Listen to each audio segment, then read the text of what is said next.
Foreign Commissar Molotov of Russia arrives at Blair House in Washington, where he was the government's guest prior to his departure for the World Security Conference at San Francisco.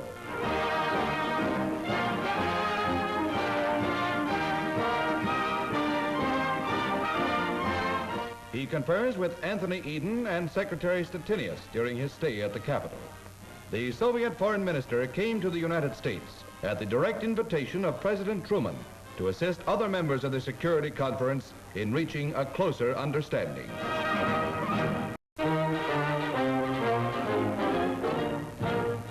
This 110-inch airplane tire is about to get the most severe test it's possible to give. At Wright Field Laboratories, a 370,000-pound steel wheel is revolved at 180 miles per hour, creating a gigantic braking power which is carefully measured.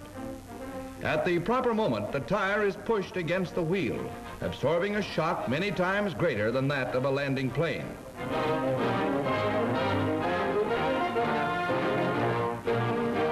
This rubber was torn loose in the first grinding impact before the flywheel was slowed down.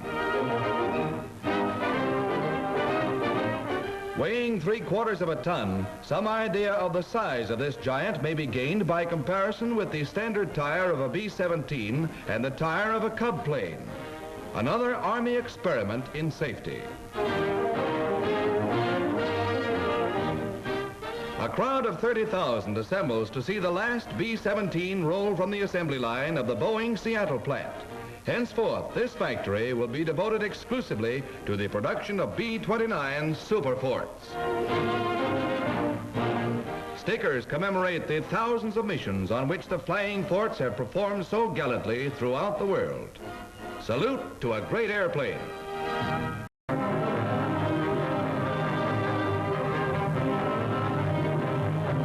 Entering the final phase of victory over Hitler's Nazis, Yank armies swarm across western Germany, bringing devastation to cities of the Reich.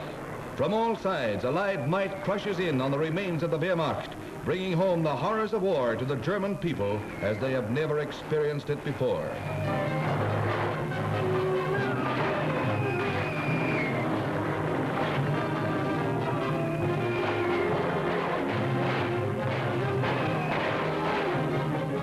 The white flag of surrender flies all along the battle-torn route as our fast-moving armies sweep to a junction with the Russians. German medical units handle casualties as captured Volkssturm troops swell the total of 1 million prisoners. As the Yanks arrive, civilians turn out to wonder at the fate that awaits a conquered nation. A burgomaster addresses a civilian gathering, but German morale breaks down and unruly crowds loot wrecked stores.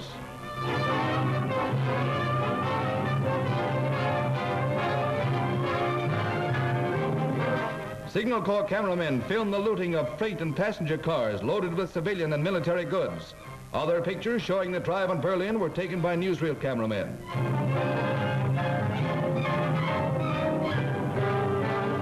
American MPs handle the traffic problem.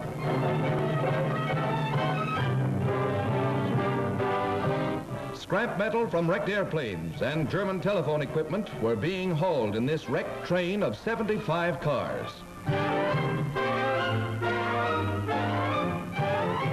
Graveyards such as this one, where the Gestapo buried 30,000 Russians in 3.5 years, are only one result of mass starvation and brutality encountered by the Yanks.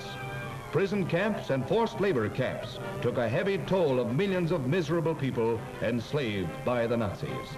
These girls suffered incredible hardships when forced to work in German munitions factories. Slave workers who came from many parts of Europe. Each girl wore a number tattooed on her arm. And here is stark evidence of German torture. Yellow identifying crosses were daubed in their clothing. Thousands of these unhappy humans are being freed daily by the Allied armies.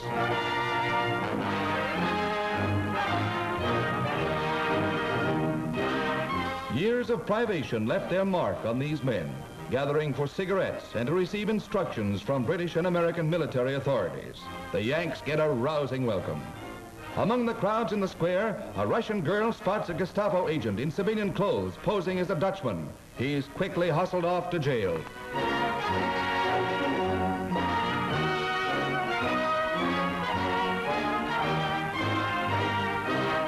In France, 3 million families wait eagerly for their loved ones to return.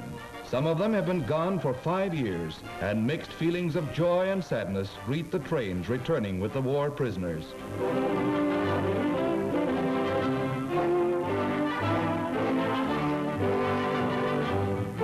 Such pitiful family reunions are reminders of the devastation and horror visited on the world by the Axis.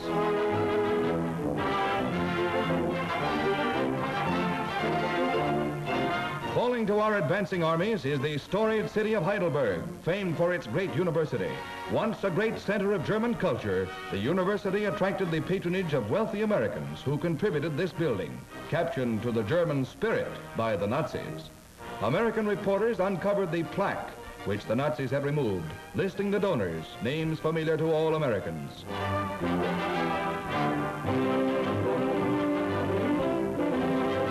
It was progressive Americans who helped maintain Heidelberg, just to have Nazi Supermen grind culture under their heels.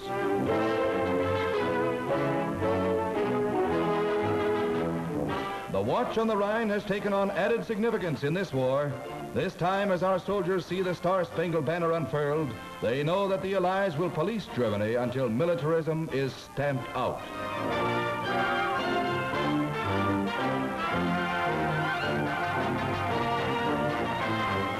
General Omar Bradley gives personal thanks to his men at this point near Koblenz. It was after a slight pause here that his armies loosed the full fury of the attack on the Reich. Just what they have done, including General Patton's men, is history.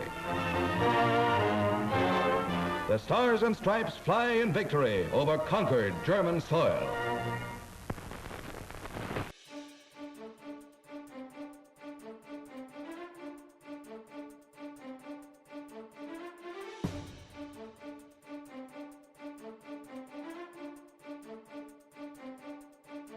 Fellow delegates, as we enter upon our great task, we cannot forget the millions of men of our armed forces who have given their lives in this cause, nor the other millions of men and women and children who have suffered the cruel agonies of starvation, of torture, and of death.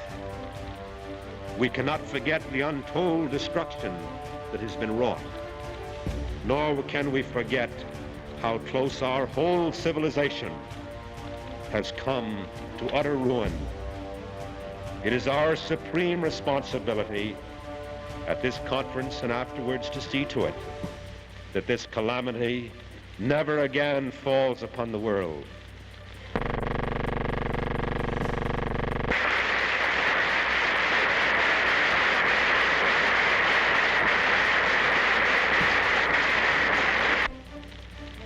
Настоящая конференция, благодаря всему этому, имеет твердую почву для своей успешной деятельности.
There can be no letdown in the saving of waste fats and oils. the Japs still prevent the importation of 1 billion pounds of oil each year.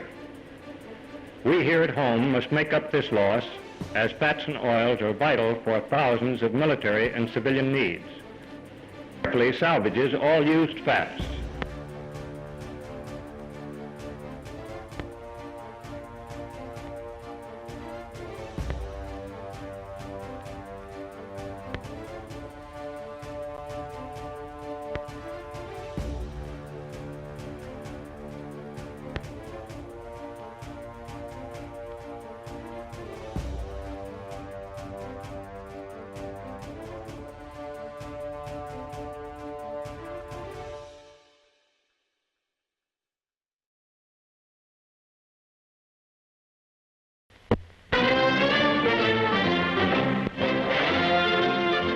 With all the world forecasting the complete capitulation of the European Axis, our heroic wounded, the men who made it possible, enter the Veterans Memorial Opera House in San Francisco. The immediate question is the admission of Argentina to the parley. Ezequiel Padilla, Mexico's Secretary for Foreign Affairs, spoke for the South American Republic, which had signed the Declaration of Chapultepec, Code of Hemispheric Solidarity.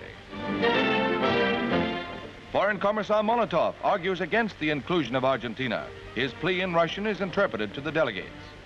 The proposal made by the Soviet delegation with regard to the question of Argentina is that this question, the discussion of this question, should be postponed for a few days in order that we may be able to study. Только об этом просит советская делегация. It's the only request made by the Soviet delegation. Titinius, head of the executive and steering committees, followed by Anthony Eden, speaks in favor of Argentina. Ladies and gentlemen, I plead with you to reach a decision in this matter and act now in order that we may get on with our sacred task for which we have met.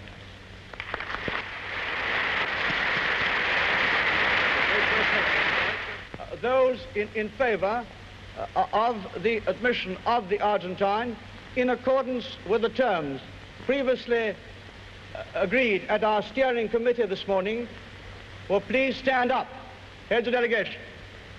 31 delegates vote for Argentina, one of the hardest fought questions of the conference. Those against, heads of delegations, please stand up. Only Russia, Yugoslavia, Czechoslovakia, and Greece voted to defer the admission of Argentina.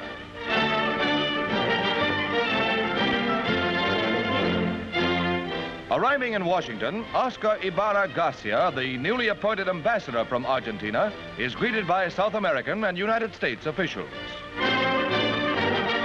World unity and security will soon be an established fact.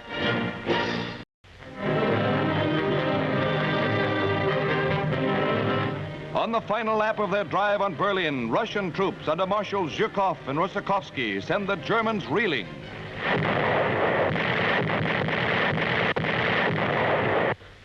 Cossacks are in action, too.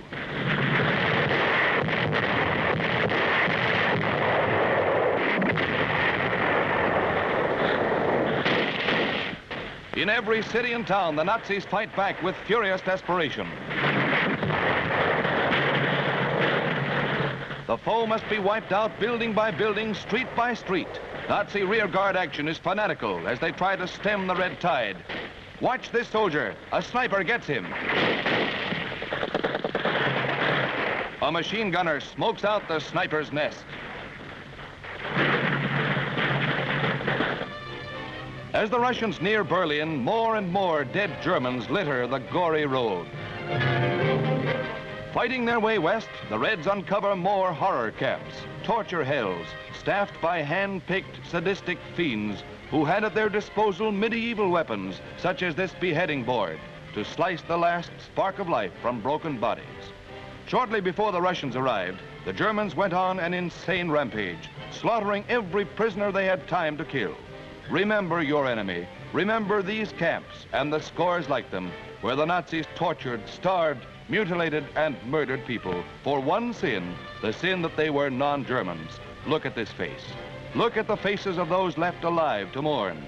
This blackest page of history was written by a debased people, the Germans. No starvation here, of course not. This is the town commander.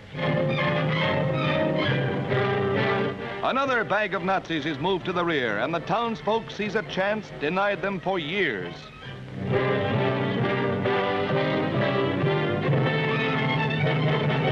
The protection of Red soldiers is all that saves the prisoners from a vengeful people.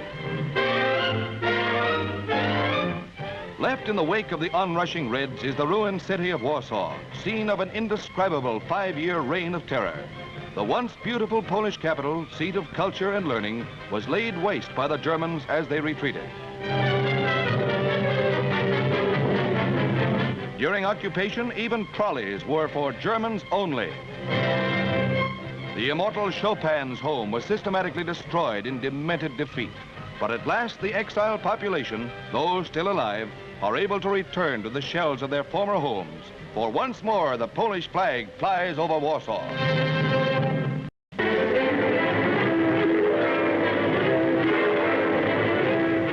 History in naval warfare is being made off Okinawa as the task force supporting the invasion decisively smashes land-based Jap air attacks.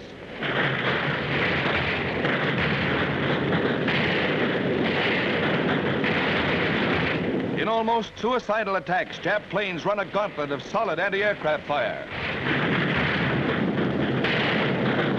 Hundreds of Jap planes were accounted for in the week-long battle.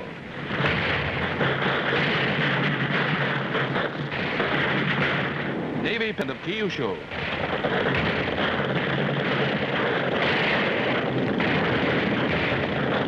The result is almost always the same. Yank marksmanship, sharpened by battle, is deadly.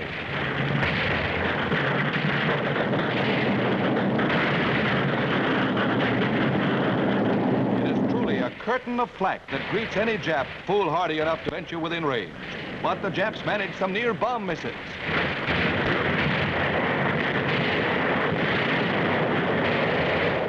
Jap air power is being rapidly hammered into oblivion.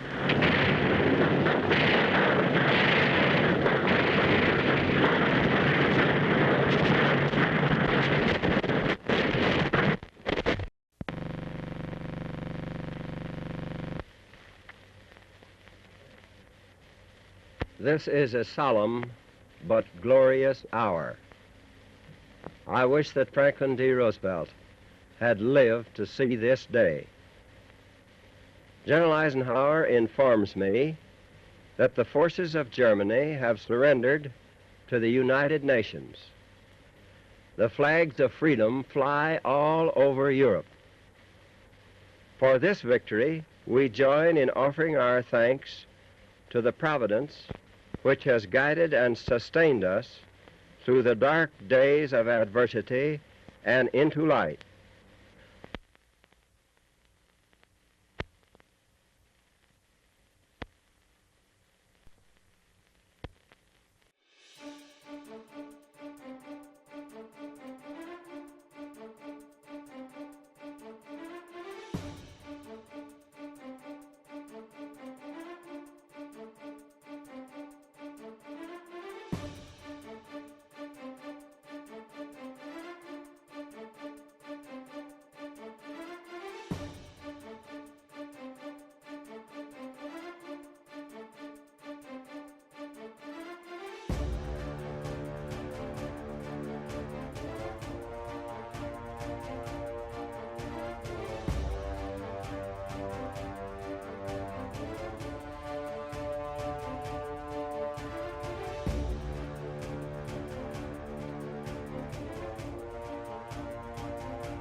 Germany's cities lie in ruins and the hopes of the Nazis lie in the dust.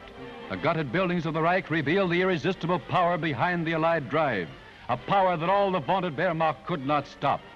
Bismarck's statue frowns upon the shattered wreckage of a Krupp munitions plant, one of the many furnishing tools of war for the Blitzkrieg, Hitler's fast-paced warfare that was stopped cold and flung back in his face, as were these tanks which never left the assembly line.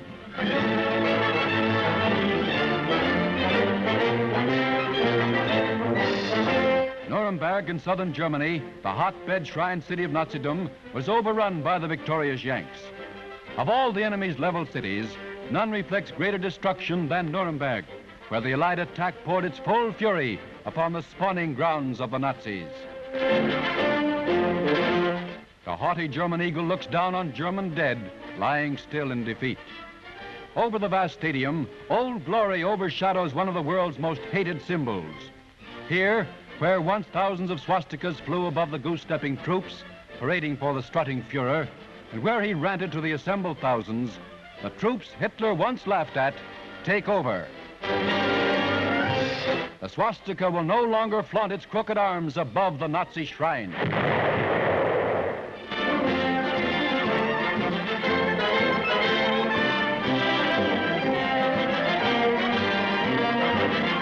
With the situation well in hand, the Yanks stage a review. Newsreel and Signal Corps cameramen made this record of the last days of Hitler's Germany. The cleansing fires of war have purged Germany of Nazi power. Let's be sure it never again rises from her ashes.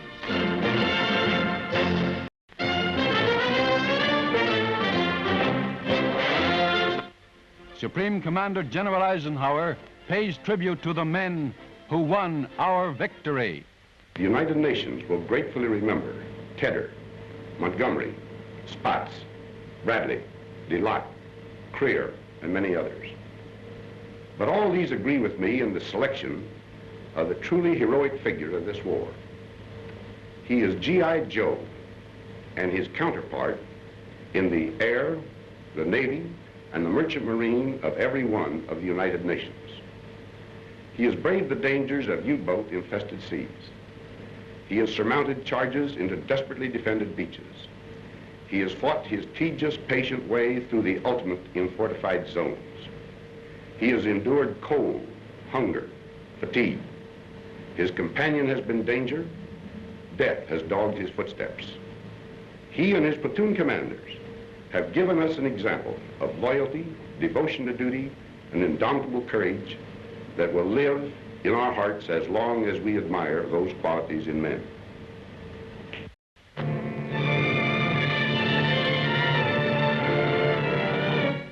A Jap suicide plane tore this gaping hole in the side of an American hospital ship.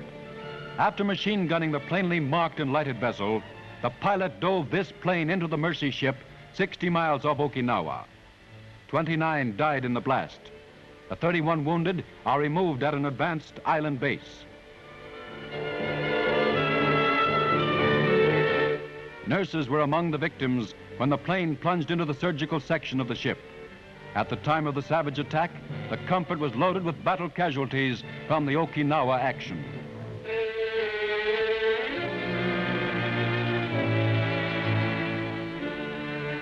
The dead reached their final resting place in the service cemetery on the island base. Many were men previously wounded on Okinawa, to whom the extra shock was fatal. They are mourned by the nurses who strove so gallantly to save them. Yes, VE Day has come and gone, but we still face a Pacific foe capable of slaughtering wounded Americans. Buying that extra bond seems a small thing to do.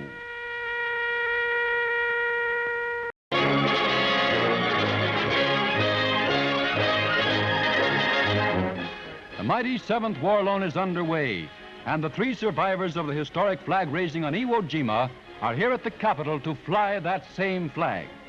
With an honor guard at attention, that tattered banner goes aloft once more.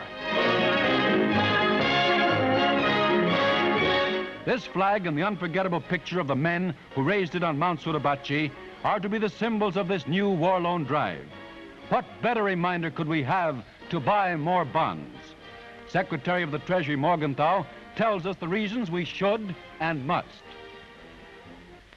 Today, each and every one of us should dedicate himself anew to the task of doing all in his power to bring this war to complete and final victory. There is no more important way in which Americans can express concretely this determination than by buying more extra bonds in the 7th War Loan.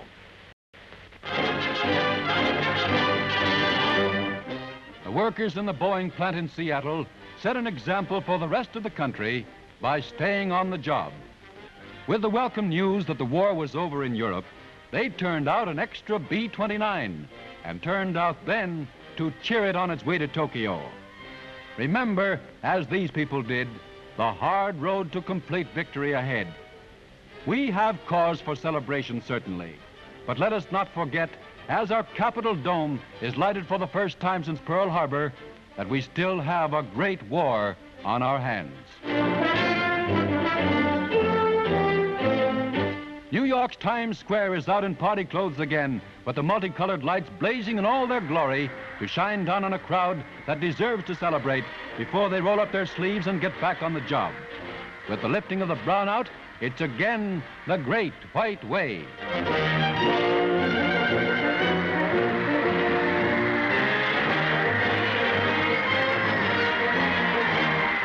The answer to that strange death.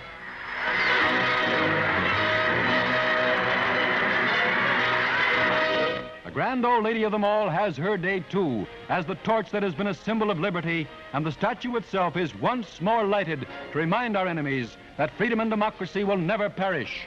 Look, America, and work until Japan goes down in defeat.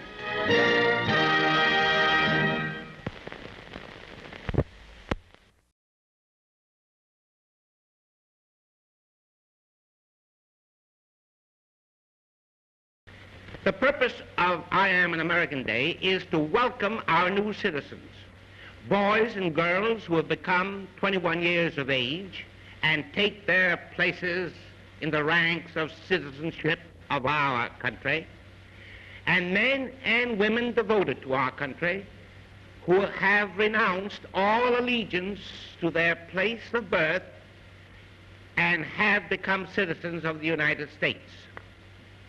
Our celebration in New York City, as usual, will take place in Central Park, Sunday, May the 20th, at 2:30 p.m.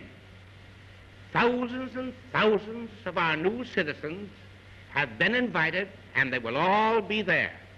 And I invite you and all the people of the city of New York to take part in this great celebration, Central Park, May 20th, a Sunday, at 2:30 p.m.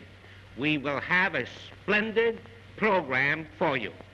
I'll see you in Central Park.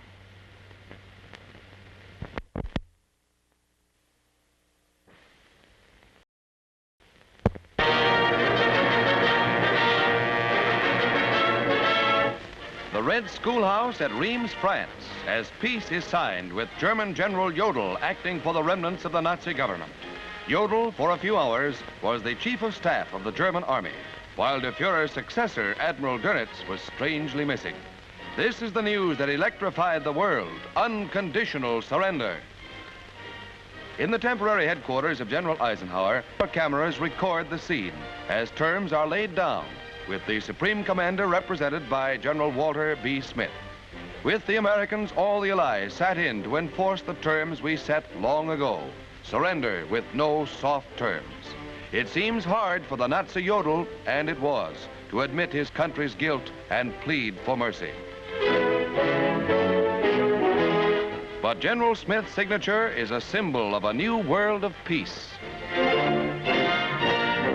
A Bill of Rights for Europe. Nothing could be more symbolic of the downfall of the Third Reich than this abject surrender. Let us not forget Germany, but meanwhile, let us fight to quick victory over Japan.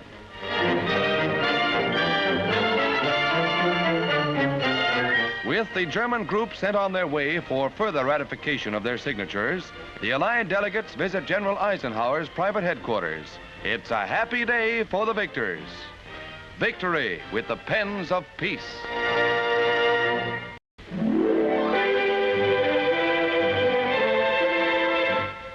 En route to prison camps throughout the United States, 3,000 German prisoners of war arrive in New York. Dirty and bedraggled, they nevertheless present a different appearance from the undernourished, mistreated Americans who suffer the tortures of hell in Nazi prison camps. And if you think Prussian arrogance has been conquered, take a good look at this officer being searched. These are the last German captives that'll be brought to this country. They range in age from 13 to 60.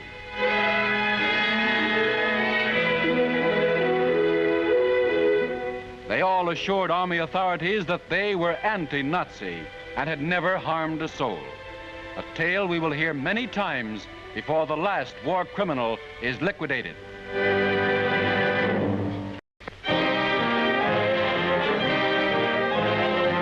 Mussolini is dead in a howling mob in Milan, where fascism was born, provides the sordid finale as it attempts to vent its rage on the body of Sawdust Caesar and his followers, executed a short time before by Italian partisans after a summary trial.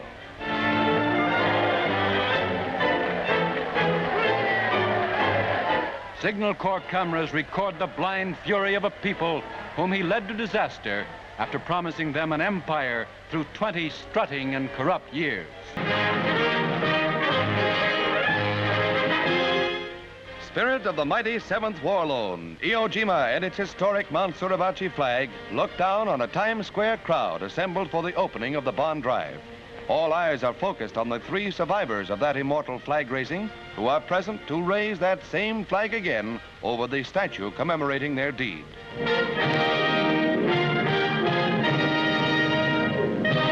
They raised that flag on Iwo with their blood. Repay them with your bond purchases.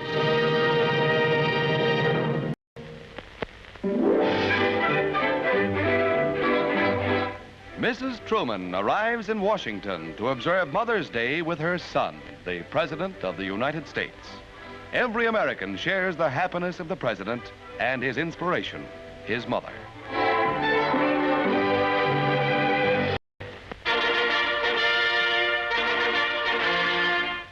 Five happy warriors debark at Fort McPherson, Georgia, and check their points under the new Army discharge system. 85 are required for eligibility, and boy, have they got them. Sergeant Stroud of Clayton, Georgia, is first, along with 132 others. And after more than 5 years of service, he's more than glad to give back his GI duds to Uncle Sam.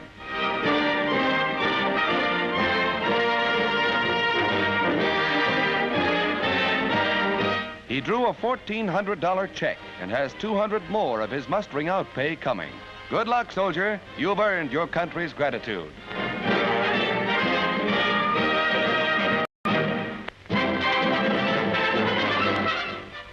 The Congressional Medal of Honor, the country's highest award, is presented to Corporal Robert D. Maxwell.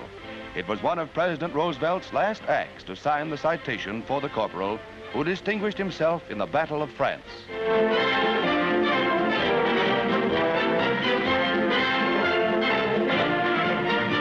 And the first medal to be awarded by President Truman is given to the parents of Private Elmer E. Fryer, who was killed in action.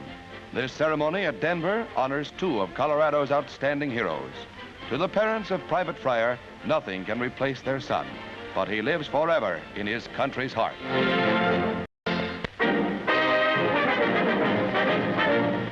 It's a great day for turf fans as the horse parks get set for another big season after a wartime blackout.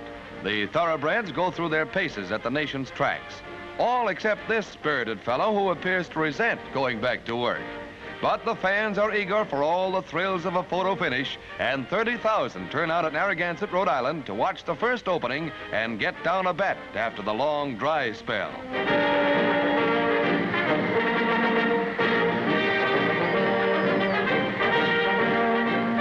And with everybody tensed for the getaway, the field is off to a rousing start.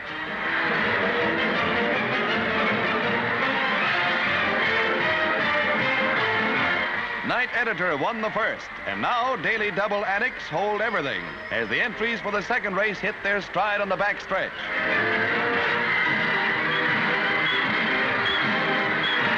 Cake Gravy begins to forge ahead as one of the riders tumbles.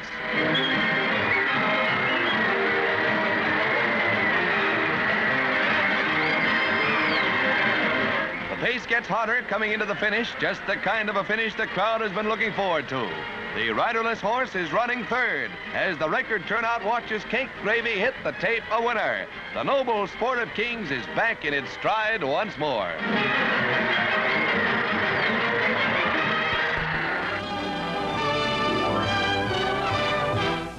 Spawning grounds of U-boat warfare.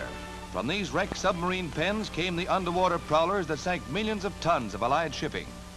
Prefabricated submarines at this Bremen shipyard might have put Germany on a mass production basis if the war had continued for a short time longer.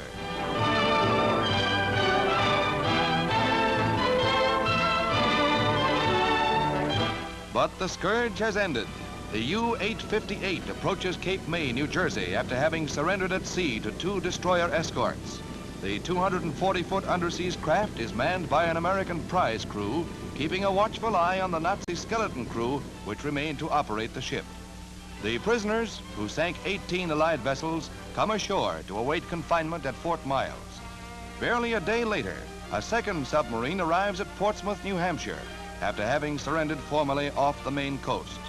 The submarine's officers await transfer to shore. This U-boat is credited with a speed of 20 knots and a cruising range of 10,000 miles.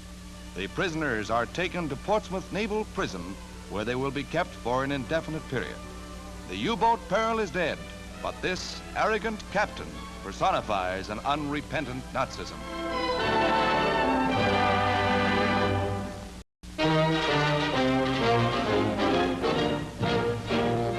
Berlin's Army School is the end of the road for the Nazi reign of terror.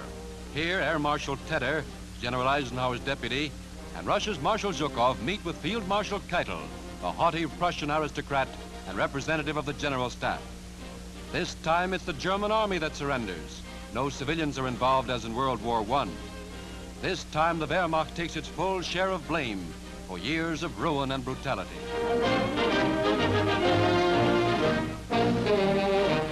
Keitel signs, marking the end of all German military action. Tedder and Zhukov add their signatures to the document that surrenders Germany to Allied control and completes Nazi humiliation.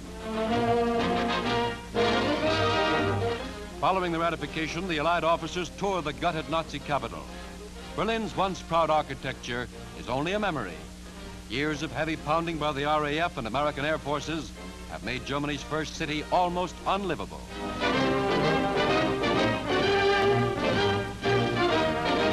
Thousands of tons of bombs have pockmarked the famous Brandenburg Gate and laid waste the Hotel Adlon, former meeting place of world travelers. All Nazi government buildings have been destroyed, burying the infamous Hitler and Goebbels in their rubble. Berlin's history, as one of the world's great capitals, is ended. Not only her capital, but most of Germany's mighty industrial cities are wiped out. These first pictures of Hamburg, made by the RAF, reveal the indescribable destruction wrought by repeated air attacks on the Reich's second city. Once the largest seaport on the continent of Europe, Hamburg's docks along the River Elbe served the shipping of the world. Now, Hamburg is a ghost city, only the outer walls of its thousands of buildings standing in mute testimony to the overwhelming power of Allied bombing. Bombing that tore the heart out of the Reich and buried tyranny in its ashes.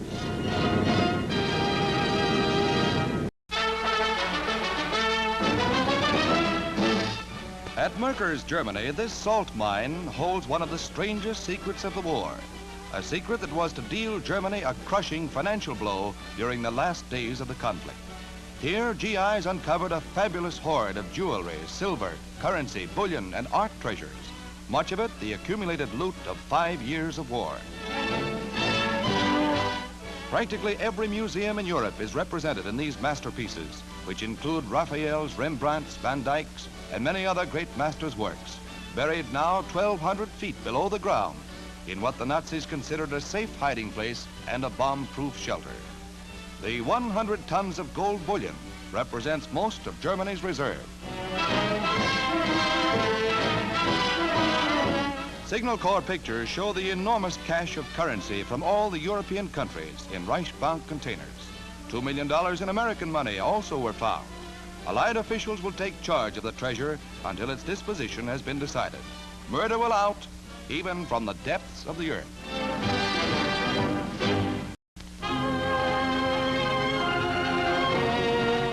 High in the Alps, just a few miles from the Brenner Pass, a picturesque villa is the meeting place of Allied authorities and German political and war prisoners. Among them are the wife and daughter of former Chancellor Schuschnigg of Austria. He was married during captivity, and one of Hitler's former financial backers, industrialist Fritz Thyssen, with his wife. Many royal prisoners were brought here from the Dachau prison camp, as was General Halder, formerly of the German General Staff, and Pastor Niemöller, the anti-Nazi Hitler dared not kill. Also among the liberated was a group of Allied flyers, and the nephew of the King of England, Lord Lascelles, captured in Italy. Another of the freed was Lieutenant John Wynant, son of our ambassador to England. Farther north at Magdeburg, we meet a German of a different stripe, General Dietmars, Nazi military radio commentator and previous military governor of Magdeburg, surrenders to the Yanks. Dietmar's voice had failed long ago, and he used a double, like many another fallen Nazi blowhard. Our Superfort raids on Japan are swiftly being intensified as more and more of the B-29s roll from the assembly lines. This strike at Nagasaki blasts at airplane factories. From Saipan, others blast at Tokyo, and Iwo Jima-based fighters escort the heavy planes with an Army Air Force camera along.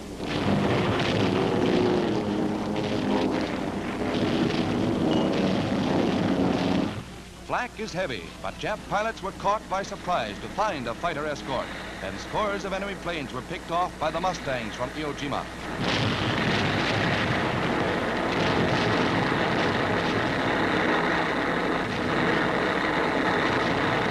Heavy fires are burning as we start for home, dodging a blanket of flak. Those of the forts badly hit head for the strip at Iwo Jima instead of their home on Saipan.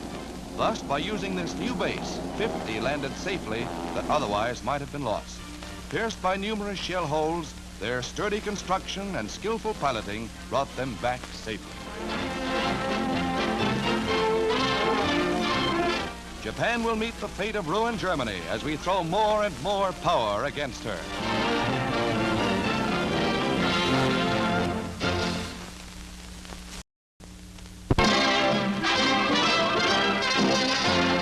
"65 battle bombers come into Bradley Field, Connecticut from Europe with more than 1,000 veterans of the Continental Air War. Home at last with 30-day furloughs. It's a dream sealed with a kiss. After their furloughs, the men will be trained in new heavy bombers and then on to Japan. But now the only thoughts here are to sort their clothing and gear and head for home as soon as possible. These are the types of American youth who broke the back of the Luftwaffe.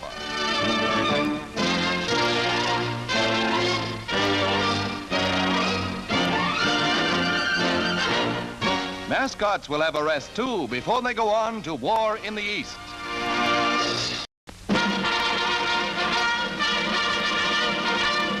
President Truman has appointed Judge Louis Swellenbach of Spokane, Washington as Secretary of Labor, the first of 3 new cabinet nominations. Thomas C. Clark of Dallas, Texas will succeed Francis Biddle as Attorney General in a shift which brings 3 Westerners to the President's official family.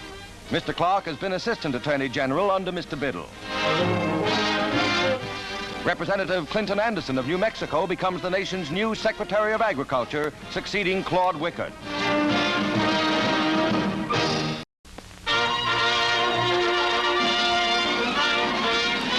Secretary of State Edward R. Stettinius calls for full liberty for people throughout the world.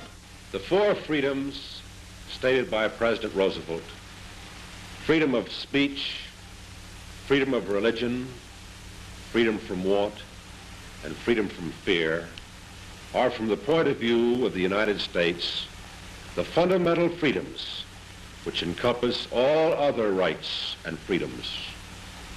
The United States government will work actively and tirelessly, both for its own people and through the international organization for peoples generally, toward the protection and the promotion of these rights and freedoms.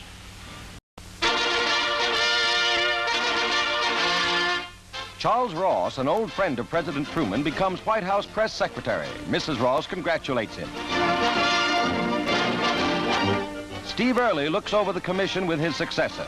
Mr. Ross undertakes one of the Capitol's most difficult jobs.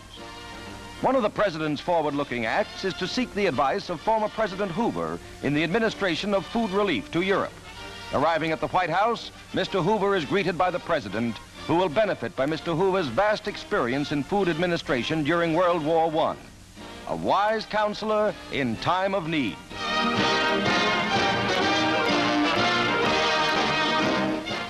Prominent in the public eye is General Courtney Hodges, who arrives in his native Georgia after leading his victorious First Army through Germany. He receives an ovation from the citizens of Atlanta. One of the largest crowds in the city's history is on hand to honor Georgia's foremost soldier, the great leader of one of America's greatest fighting teams.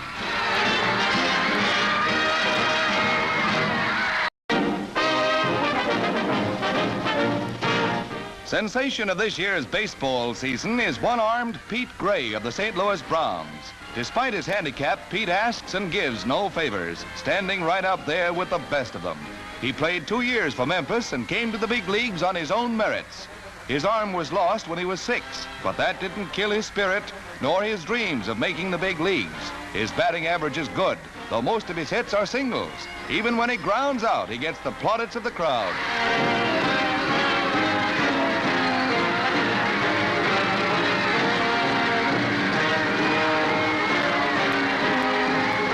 In left field, he really shines, and base runners are wary of the speed with which he discards his glove and throws to bases. His pluck and determination is an inspiration to all.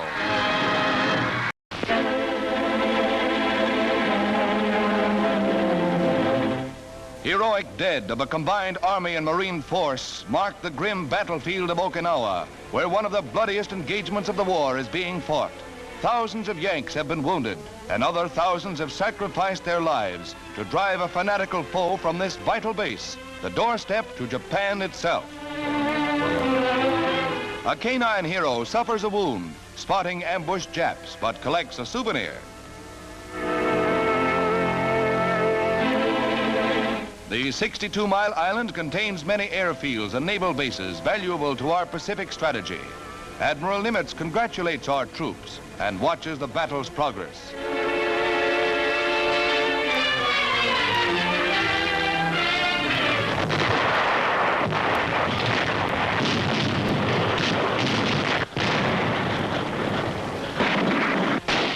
Along the Jap southern defense line between Naha, Shuri, and Yonabaru, the Yanks advanced slowly, facing one of the fiercest artillery barrages of the war. In a few hours, the enemy poured 10,000 shells into a front of only 9,000 yards. Each small advance is gained by sheer grit in the face of withering fire from a suicidal enemy being slowly hammered back into the hill.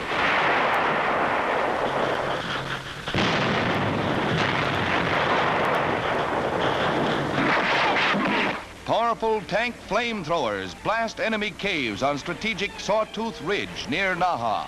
Newsreels, Signal Corps, and Marine cameramen risked their lives to film the furious action near Sugarloaf, Conical, and Chocolate Drop Hills, and other cave-entrenched Jap positions.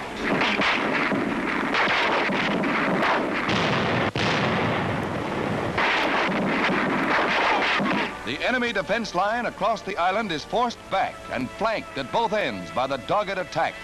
Cautiously advancing on the firmly dug-in enemy, Yanks plant a heavy charge of dynamite.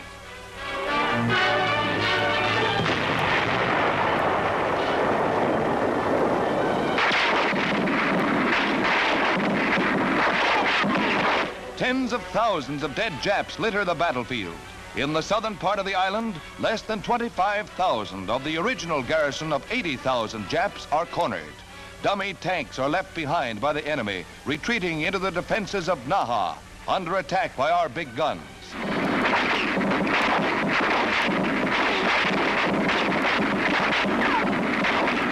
The going is brutal and our casualties are high, but Okinawa stands squarely across the road to Tokyo and the China coast. It's the next big step toward victory over Japan, a victory that can only be won by work, war bonds, and heroic sacrifice.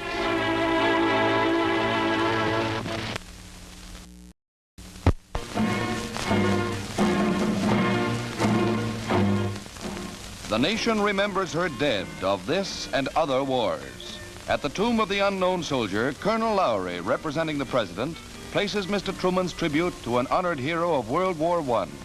Solemn homage from the people, pausing reverently in the midst of war.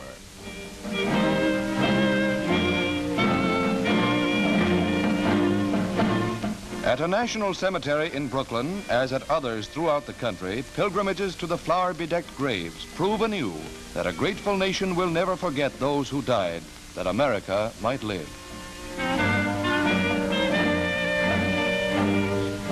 Troops are among the 25,000 who parade up New York's Riverside Drive.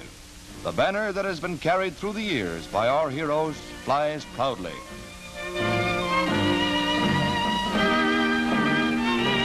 For the first time, no Civil War veteran is able to appear in this annual tribute.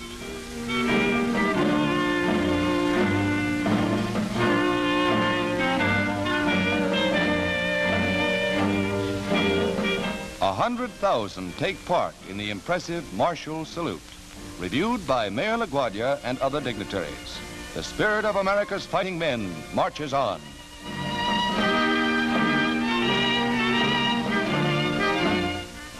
At Anzio, Italy, scene of one of our bloodiest landings, a group of Rangers pays a visit to the fields where they fought. Captured by the Germans and freed by the Russians in Poland, they're on their way home. First, they visit the cemetery where many of their buddies lay buried for a last silent farewell. Signal Corps cameras show that they have remembered. Memorial Day will be every day for them, for you can't forget the man who died at your side. Let us remember the best Memorial Day tribute we can pay. Work harder for final victory.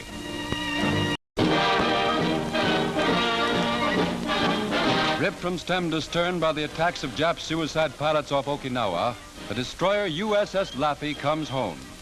Skippered by Commander Beckton, the fire-blackened ship is on display at Seattle, visual evidence of the desperate need for more shipyard workers.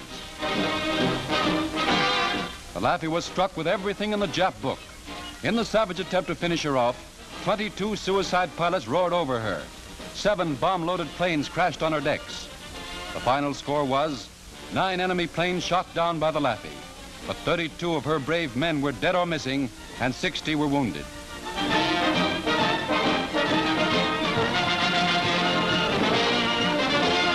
A Jap suicide boat, souvenir of the battle. 15,000 more workers are needed to repair ships damaged in the Pacific. Stay on the job until final victory.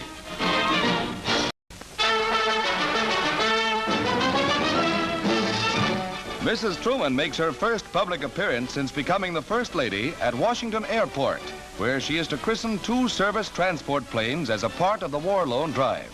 The planes were bought with Congressional Club bond sales.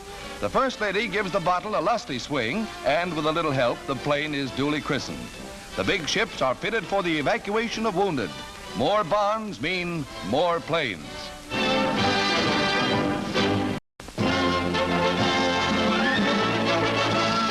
A byproduct of the war, air rescue is being developed into a fine art by members of the RCAF in Jasper National Park. Special helmets and masks are used by these volunteers who undergo 14 weeks of strenuous training for forest rescue work.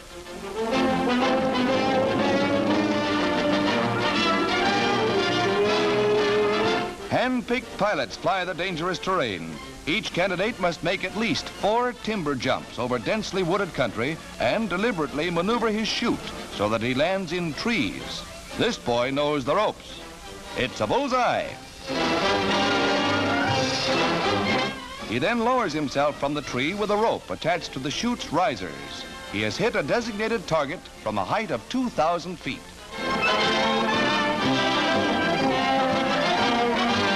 A thorough course in first aid lasting 6 weeks is part of the training, and getting the wounded back to civilization is an intricate and sometimes dangerous business.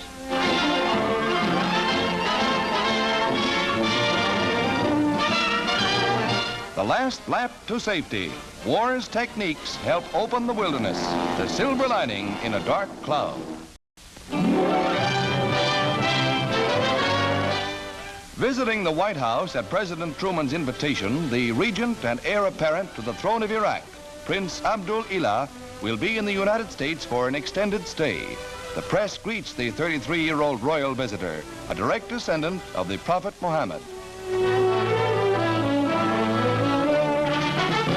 While here, the prince will inspect U.S. power and irrigation projects with an eye to his own country's needs, now that the clouds of war have cleared in Europe.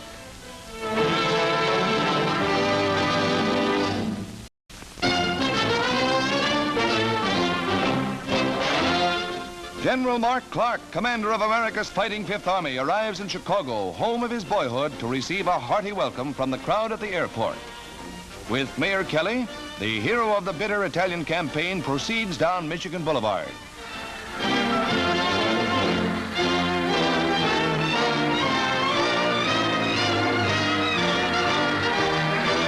General Clark's command pinned down and finally captured 25 German divisions after 2 years of fighting. Mrs. Clark bestows the warrior's reward.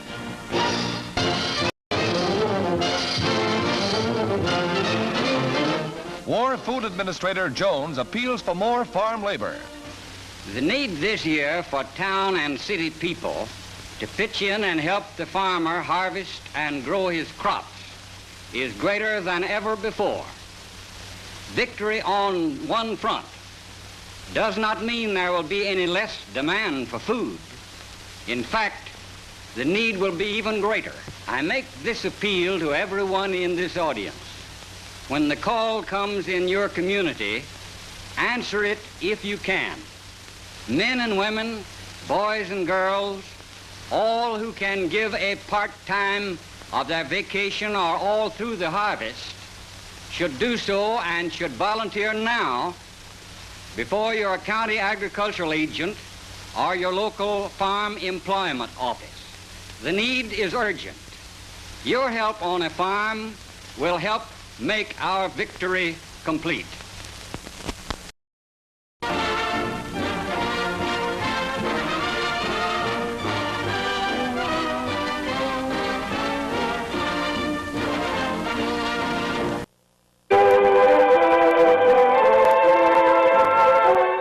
A point of interest in conquered Germany for the victorious Allies is the prison at Landsberg, where Adolf Hitler was once confined. The former paper hanger was jailed in 1923 in this cell for attempting to overthrow the government. Here he wrote Mein Kampf, planting the seed of Nazi persecution and terror. He returned in 1934 to the cell and signed the visitor's book. The convict was proud of his early days. Hitler's lofty mountain retreat at Berchtesgaden was wrecked by Allied bombs before our ground troops moved in. These are Signal Corps and Air Force pictures. Officers set German laborers to work cleaning up the wreckage. The Great Hall, where he held many war conferences, is a shambles. Hitler's citadel stands as a symbol of defeat. Prize thief among the high Nazis was Hermann Goering, who looted museums and private collections in all parts of Europe. Much was hidden in caves, and advancing troops captured fully laden freight cars, ready to move much of the collection to safer places for Hermann.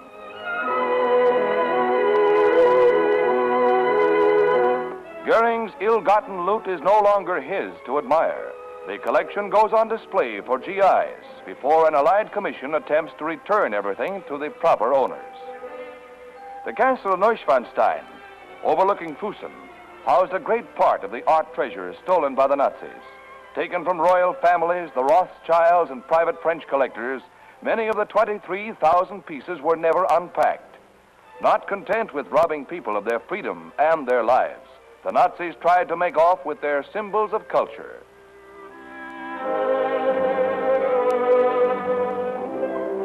Among the criminals rounded up is Field Marshal von Rundstedt, his arrogance subdued, but not much, as he's taken into custody. The typically Prussian professional soldier is captured along with his son. It was von Rundstedt who was picked by Hitler to stem the Allied tide in France.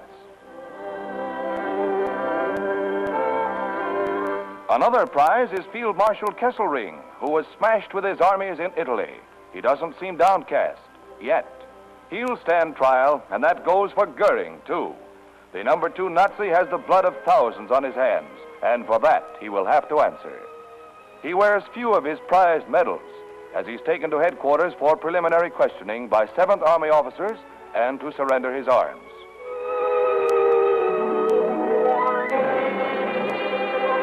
Members of the American and British press are present to interview the former head of the Luftwaffe. And, you guessed it, he blames everything on his old pal, Hitler.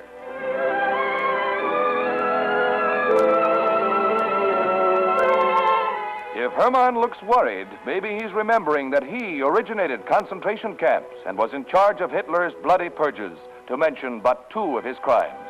He said, "The Allies understand me. We do, Herr Goering. For the butcher you are. You're a criminal at bay."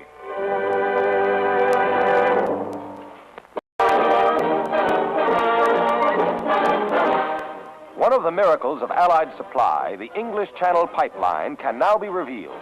Long lengths of flexible steel pipe carried part of the 1 million gallons of gas delivered daily from the Isle of Wight to the French coast. The original idea was conceived by British engineers, who also utilized lead piping somewhat similar to a submarine telegraph cable. 3 inches in diameter, the pipe was thoroughly insulated from sea action. Captured Nazi officers credited the undersea pipeline with being one of the main factors contributing to the downfall of the Wehrmacht.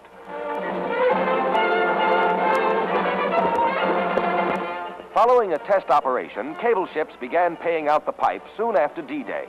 Both lead and steel tubing, much of it made in America, were used to carry the vital fuel to our fighting fronts.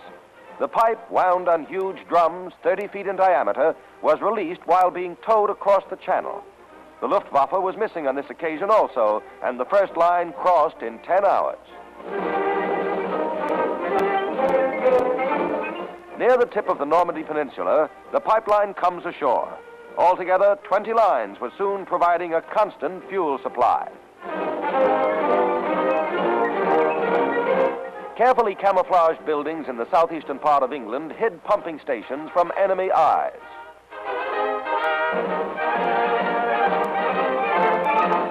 Delivered close to the actual fighting front, the fuel kept our planes, trucks, and tanks operating on the drive on Hitler's Reich.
There can be no peace in the world until the military power of Japan is destroyed, with the same completeness as was the power of the European dictators.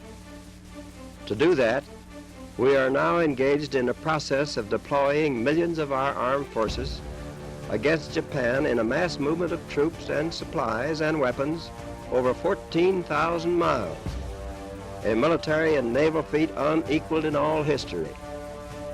Substantial portions of Japan's key industrial centers have been leveled to the ground in a series of record incendiary raids. What has already happened to Tokyo will happen to every Japanese city whose industries feed the Japanese war machine.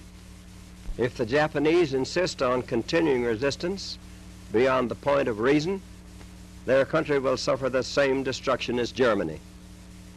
Our blows will destroy their whole modern industrial plant and organization, which they have built up during the past century and which they are now devoting to a hopeless cause.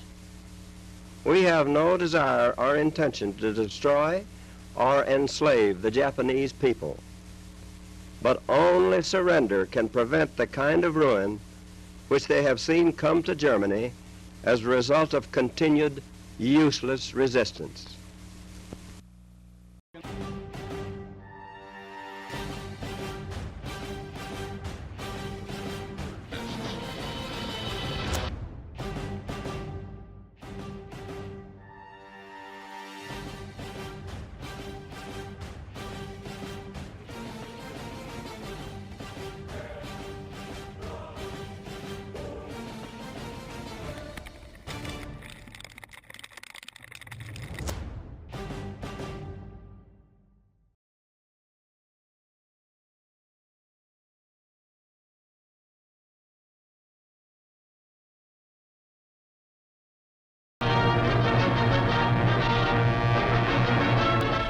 Los Angeles turns out in force to scream a welcome to two of the war's outstanding heroes, General Blood and Guts Patton and General Jimmy Doolittle. Along the route, nearly 2 million people turn out to acclaim the man who beat the Germans at their own game of mechanized warfare.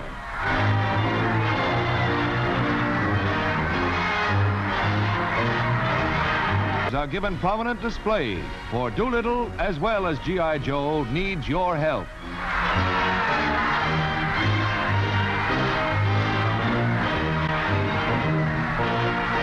General Doolittle, Tokyo bound again, has the right slant when he says, I'd like to form a team now, the home team and the field team, and to say that if you will furnish us the supplies, if you will furnish the ships, if you will deliver the supplies, we, the field team, will see that they're properly used and bring this war to a prompt conclusion. Thank you.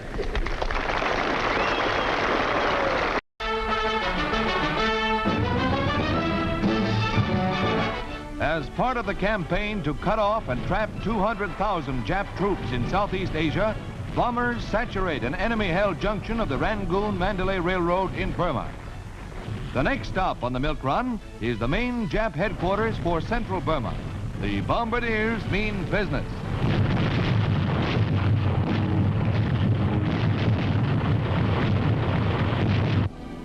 "24 Yank bombers pound at suicidal enemy holdouts on Mindanao in the Philippines, striking with 300-pounders.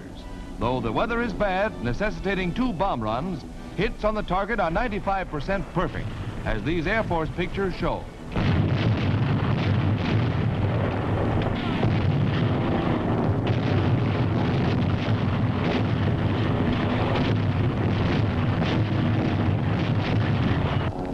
In China, also, our tireless air forces hammer at Jap supply bases. 500-pound incendiary clusters destroy valuable military supplies. Part of the drive to cut the enemy corridor to Indochina and Malaya. A pattern of death for Japan.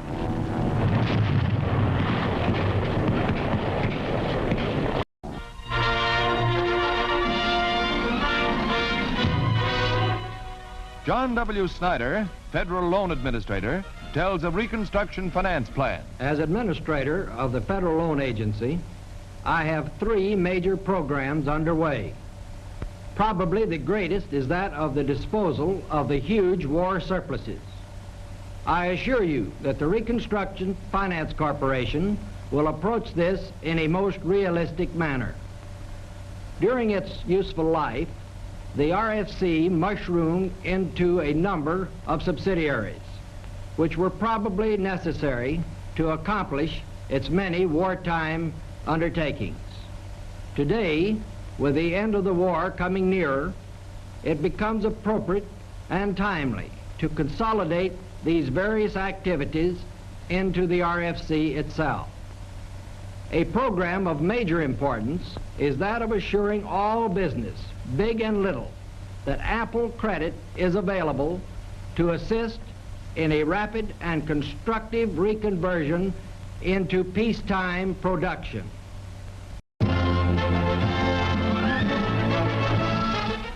Things are looking up for civilian car buyers, but don't rush out to get one now. The new Ford is just a tantalizing glimpse of things to come. This sample, handmade, will not go into production for 2 or 3 months, and Mr. Average will not get a car for a year or 2. But then you'll have your choice of a 4-door or a 2-door model like these, and other manufacturers will be after your business too. When Detroit overnight geared to war production, civilians were never forgotten. See you in the country.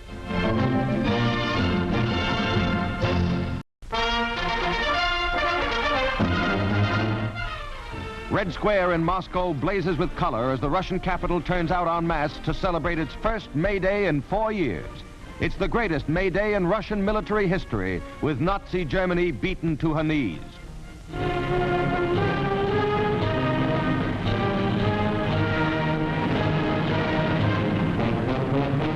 Marshal Stalin, from the top of Lenin's tomb, reviews the big parade. It has been assembling since the celebration started at midnight. American officers also enjoy the display of military splendor.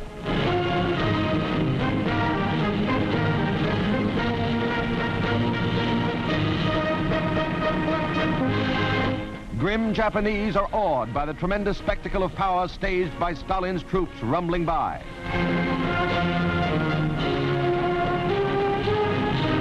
The ever-present American Jeep joins the procession, and the striking power of this great war machine is typified by these huge new mortars, the world's heaviest artillery, unveiled for the first time.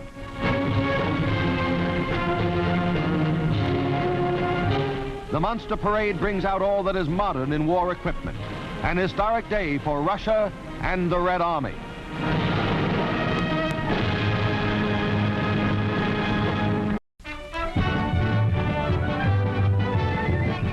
$65,000 turn out at Churchill Downs for the 71st Kentucky Derby, and a record amount is put down on the 3-year-olds in this classic of the American turf. Hoop Jr. is a favorite horse as they parade to the post. And when they get away, just a touch of the whip sends him into the lead.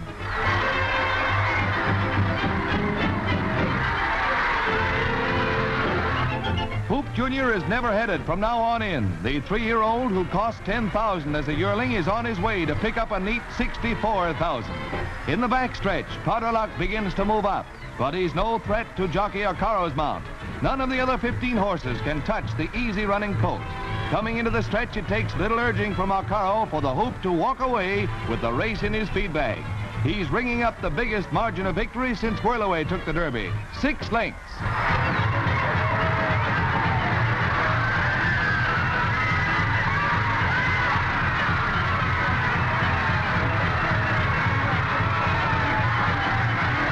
Lucky backers collected $3.70 for every dollar they gambled on Hoop Jr., who carried Arcaro to the jockey's 3rd Derby win.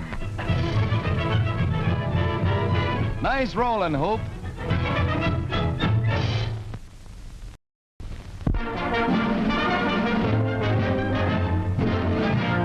Members of the Allied Control Commission for Germany arrive at Marshal Zhukov's headquarters in Berlin to sign the joint agreement. General Eisenhower is on hand to represent the United States. Marshal Zhukov makes it official for Russia, and Monty adds his signature for Britain. The next to ratify the agreement is France's General de Tassigny, who is followed by our own Ike.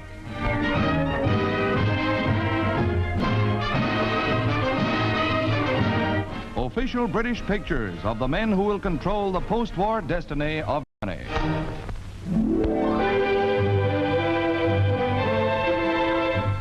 Hitler's mountain retreat at Berchtesgaden has been transformed into a GI playground. Hitler is gone, but his butler is still on hand, Arthur Kallenberg, who, with his wife, took care of all de Führer's personal needs.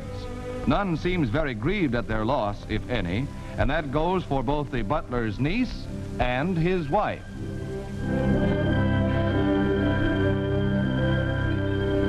Yes, the GIs have taken over, and the men of the 101st Airborne even have Hitler's lofty eagle's nest at their disposal. He is said to have used it only 4 times.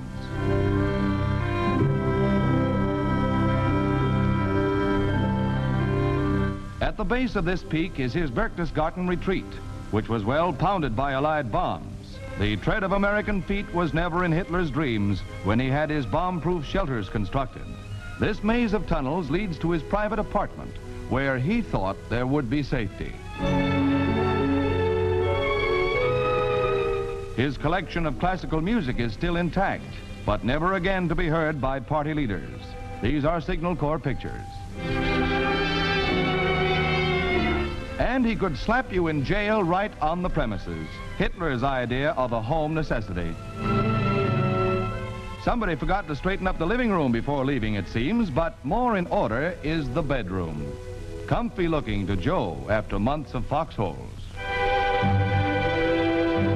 Hitler, as an art thief, was on a par with Goering, but today Berchtesgaden stands as a wretched monument to his murderous greed. General Patton is warmly welcomed at the White House by his Commander-in-Chief, President Truman. Patton is minus his famous pistols on this visit. He'll return to Germany soon.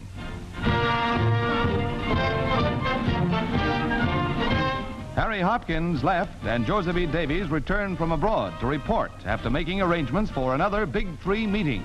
Mr. Davies went to London to confer, while Mr. Hopkins completed details in Moscow. The meeting will take place sometime within the next 5 weeks and is expected to touch on the control of Germany and preparations for a peace conference.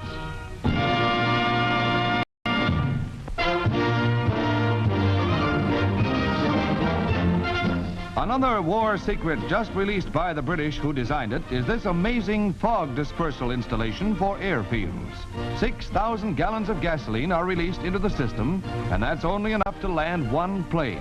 The gas is ignited, and in a flash, sheets of flame blaze through the jets, creating a blanket of intense heat, which forces the fog to rise. Winston Churchill sponsored this life-saving idea, which is affectionately known as FIDO, meaning Fog Investigation Dispersal Operation. And this is the way it looks to the approaching pilot.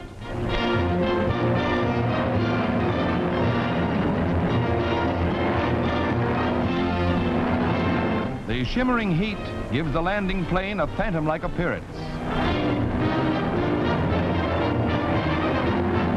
FIDO made it possible for Allied planes to continue business as usual despite England's heavy fog. When von Rundstedt suddenly drove into the Ardennes in the famous Battle of the Bulge, it was FIDO that saved the day by making possible the continued use of air power to bomb Nazi transportation and supply lines. A great boost to the airman's morale.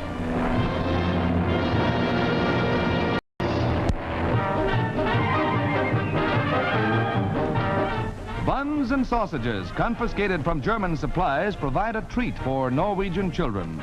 Food they haven't tasted during occupation. And the occasion calls for it, too, for the country is celebrating its Independence Day, free from German rule after 5 long years.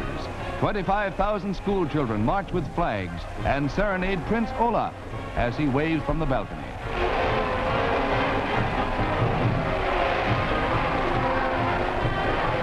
The children who spent formative years under the Nazi heel give vent to leather-lunged joy on this day of days for them. Norway, a country that refused to bow to German domination, holds her place proudly among free peoples.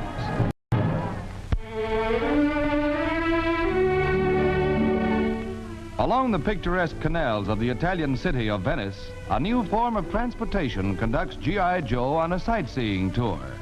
The amphibious excursion is a real pleasure to these war-weary veterans, getting a well-earned vacation from the battle lines. A touch of Venetian swing lulls Joes and Jennies, getting an eyeful of the Grand Canal in this Italian waterborne Jeep. A smattering of Italian goes a long way to make friends. And here's the menace of Venice in person, doing a little rug cutting on the stern. Watch those traffic lights, Skipper.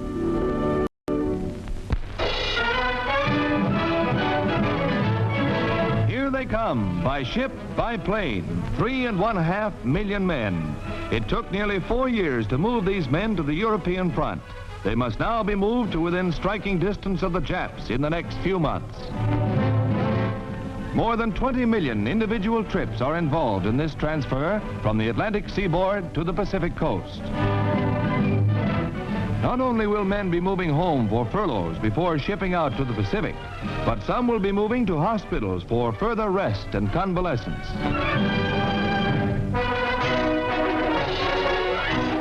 The job looks impossible. Let's hear what Colonel Johnson, head of the Office of Defense Transportation, has to say about it. This job looks and actually is impossible unless you two help. You can help by staying off trains and intercity buses, unless your trip helps win the Japanese war. The vacation season this year coincides with the peak of returning military travel. I ask you to help make the greatest movement in all transportation history possible by spending your vacation at home.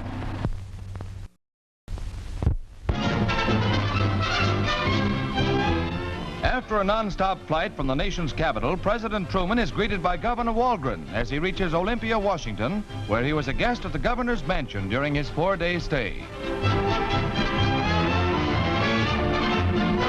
Charles Ross, the president's secretary, holds an impromptu conference with the newspapermen.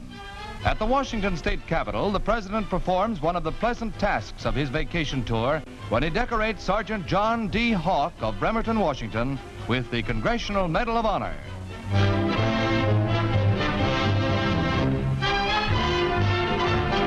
It's just possible that the president's borrowed Indian sweater scared off the Puget Sound fish, because the one he's holding is just posing for the picture. But his hard luck doesn't seem to dampen the fun he's having on his first vacation since taking office. And anyway, telling about the ones that got away is just as good. Well, almost. Another of the president's excursions is a trip to Mount Rainier, one of the nation's most beautiful national parks. It's a far cry from Washington's heat to 6 feet of snow at this 5,000-foot elevation. You can see the president is really enjoying that vacation.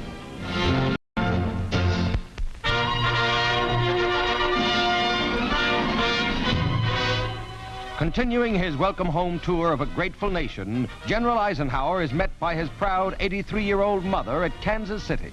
Also on hand to greet the Supreme Allied Commander is his wife, who preceded him to the Middle West.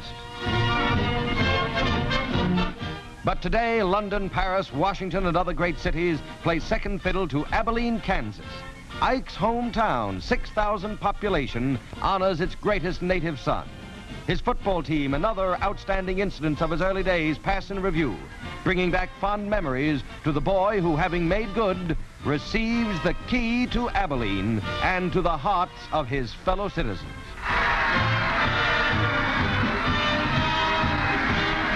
It's strictly a home folk celebration, and the 5-star general of the Army, who led 3 million American men and women to victory in Europe, enjoys his proudest moment.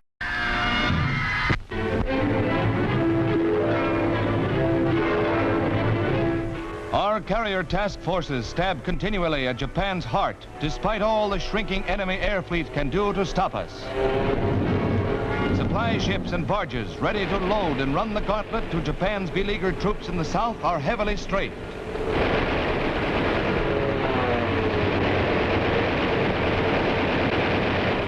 Jap airports, too, come in for a pounding. Planes ready to fight, but many don't have a chance to get off the ground. Rocket shooting planes blast the enemy.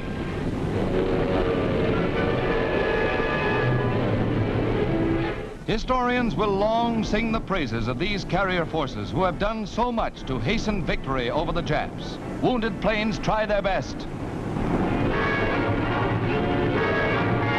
And often there are planes that refuse to die. He avoids disaster to fly again.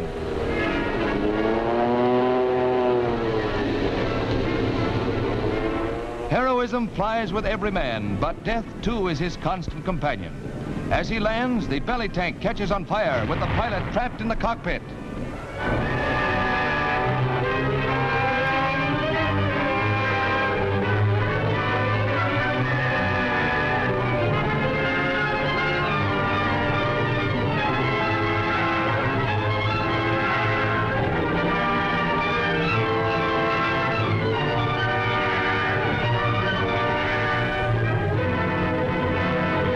Miraculously living through the inferno, the pilot is helped to safety. Carefully, his gear is removed before doctors treat him. Then, action stations. Jap suicide pilots attempt to crash their planes into our ships as Navy cameramen record the battle.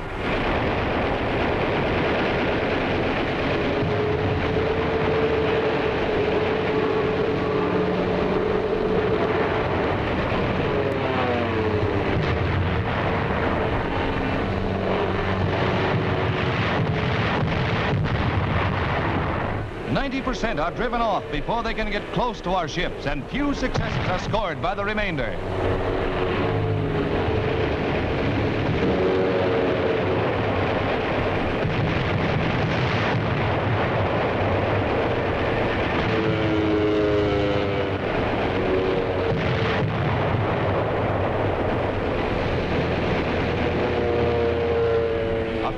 Through, and one Jap pilot aims his plane at the carriers. Missing one ship, he heads for the Bunker Hill stern.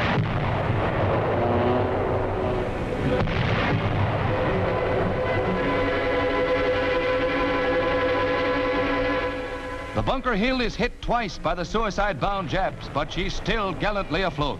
Fires, fed by ammunition, spread rapidly, but were fiercely fought as other crewmen rescued the wounded.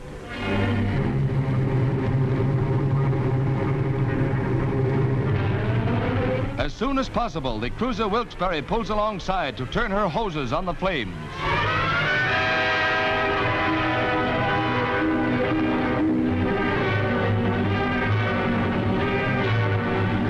Many of the men were blown overboard. Others had to jump when walls of fire cut off their escape.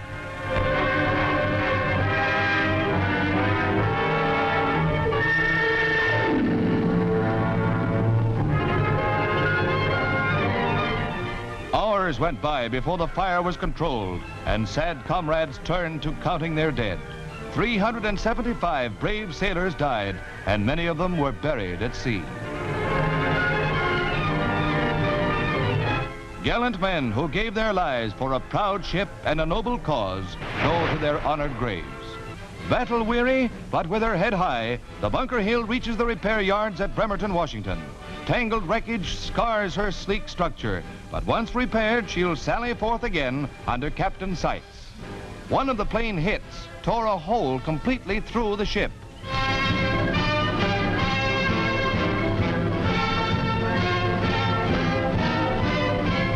The pilot's briefing room was wrecked by the blasts, but this valiant lady won't be down.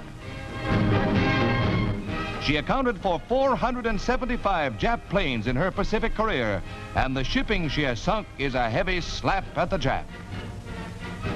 A salute to the Navy and her men.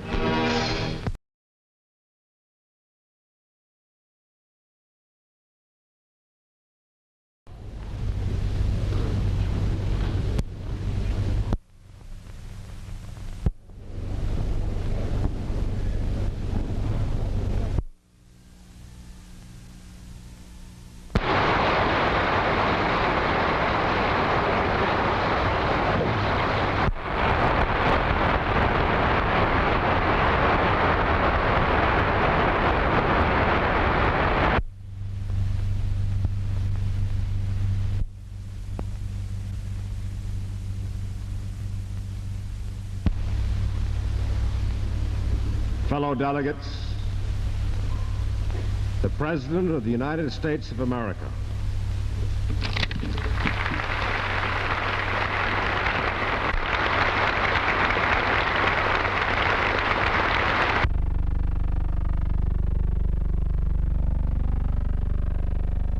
The Charter of the United Nations, which you are now signing, is a solid structure upon which we can build for a better world. History will honor you for it. Between the victory in Europe and the final victory in Japan, in this most destructive of all wars, you have won a victory against war itself.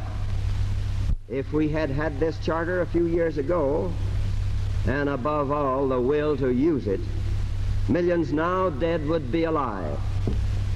If we should falter in the future in our will to use it, millions now living will surely die.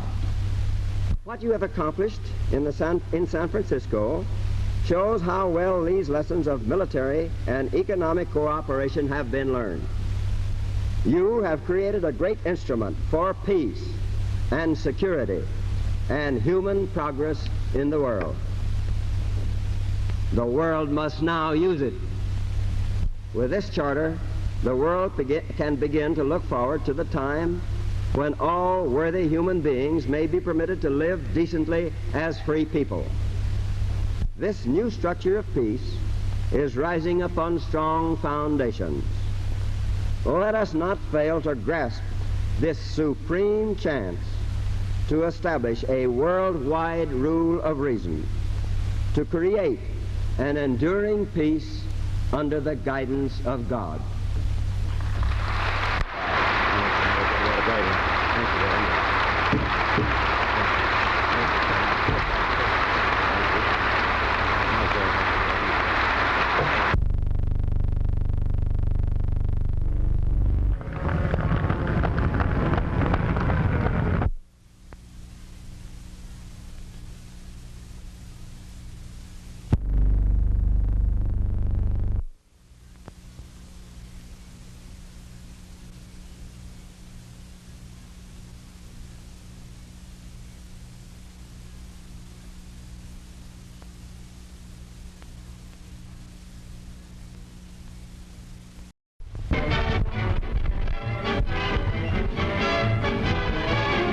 The 84,000-ton liner Queen Elizabeth enters New York Harbor as a Navy blimp hovers overhead, observing the packed decks of the giant vessel, which is carrying almost 15,000 soldiers and medical and naval personnel. As usual, a rousing welcome awaits the returning soldiers, the majority of whom are members of America's famed 8th Air Force.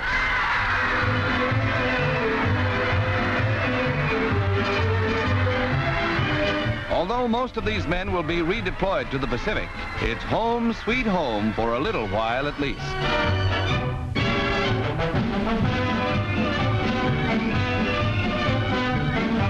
Aboard a ferry, they start for Camp Kilmer, New Jersey, from which point they will leave for their furloughs home.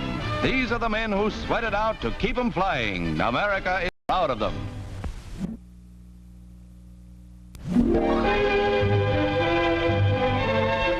Continued rain on Okinawa transforms the dusty terrain into soupy, sticky mud. Men and vehicles fight doggedly to deliver armor and supplies to the front lines, where their comrades are battling fiercely to wipe out the last remnants of fanatic Jap detachments who are bent on suicide rather than honorable surrender. Ordinarily, roads such as these would hold up the Yank advance for days. But despite these grim scenes, everyone was determined on victory, and combined effort won the fight against the elements, and very shortly things were rolling along once more.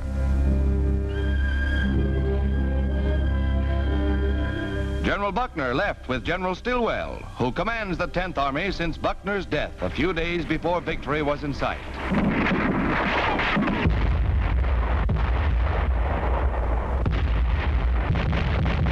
After the artillery, the troops take over, driving Jap snipers from their caves in the hills.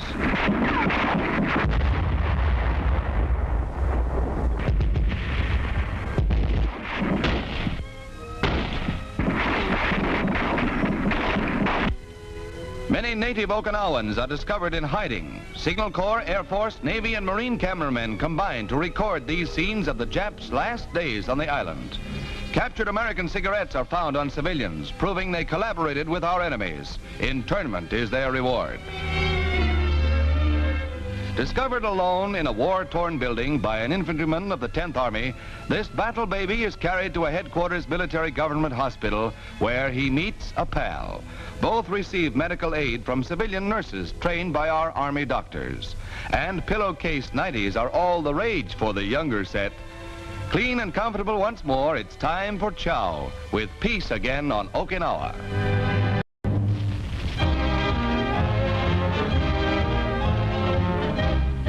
The never-ending air campaign against Japan's stolen empire continues as B-24s hammer installations in the Palau Islands.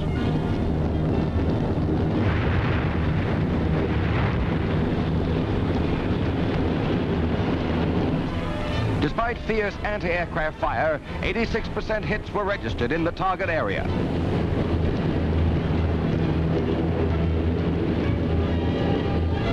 But the raid is destined to cost one of the planes. Even as bombs fall, the big ship is hit and loses a wing.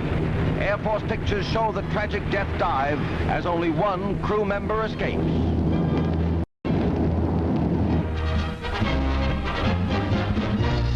Britain unveils another carefully guarded war secret.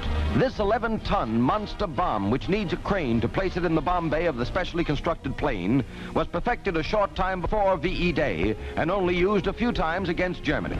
The bomb buries itself deep in the ground and produces a series of explosions that can wipe out a small town. The following pictures show its volcanic effect in an attack on Arnsberg, Germany.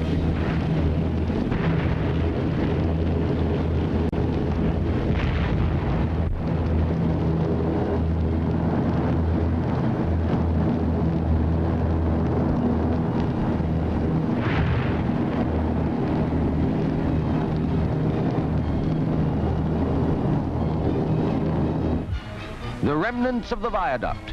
The Grand Slam is Britain's gift to Tokyo.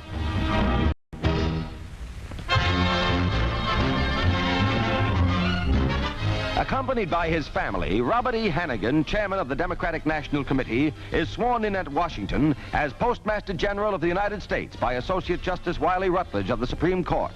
Hannigan is one of the 5 new cabinet appointees made by President Truman since taking office. Another, Tom C. Clark of Texas, former assistant to Francis Biddle, is sworn in as Attorney General. He receives the oath from Judge Thurman Arnold while his proud family stands by.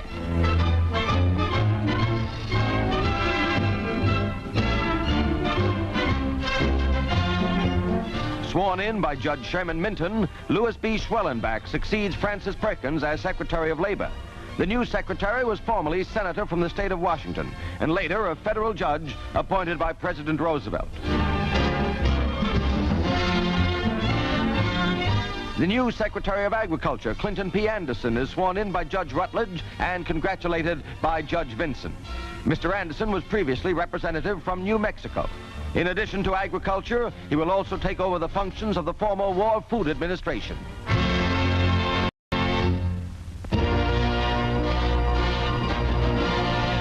In an atmosphere of movie glamour, the Santa Anita Handicap, the West Coast's race of the year, is all set to thrill 55,000 fans in the $100,000 Classic. Watch number 4. It's his day to burn up the track. And they're off, nicely bunched, with Stronghold taking a short early lead, trailed by Lou Bray and Victory Drive. But keep your eye on number 4, running easily in 4th place, with Jockey Longden giving him a smart ride. $790,000 have been wagered on this race, a record for any single race on a Hollywood track.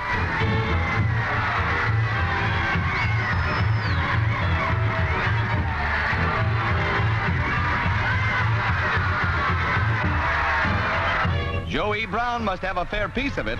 Now they're in the back stretch.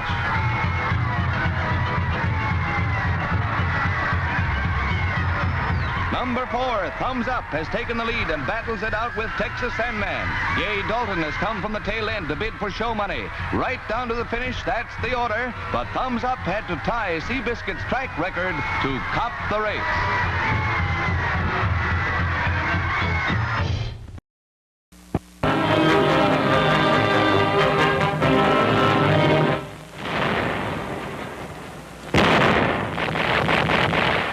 Hill 92 on bloody Okinawa gets a final blasting, and holdout Japs are either dead or, in a few instances, ready to surrender. This NIP first lieutenant chooses the easier way. His surrender paper, dropped behind the lines by Americans, assures him food, water, and medical aid, and he's come to the right place. Humane GIs treat him well, as prescribed by the Geneva Convention for prisoners of war. Very few prisoners have been taken on Okinawa, but here's one who disbelieved the tales of cruel treatment dished out by his superiors and induced hundreds of his comrades to surrender, having talked with them over a loudspeaker. These Signal Corps and Marine Corps pictures show the final collapse of Japanese resistance on the island.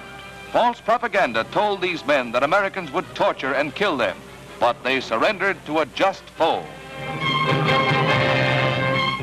By realizing the hopelessness of their position and disregarding the admonitions of their emperor, they continue to live, and by laying down their arms, spared the lives of countless Americans.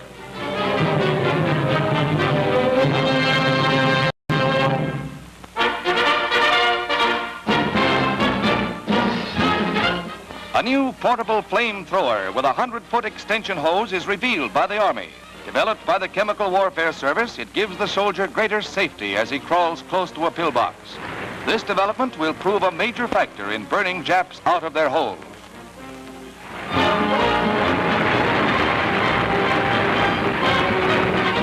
Another mechanized flamethrower perfected is this one with a periscope mount and a range of 70 yards.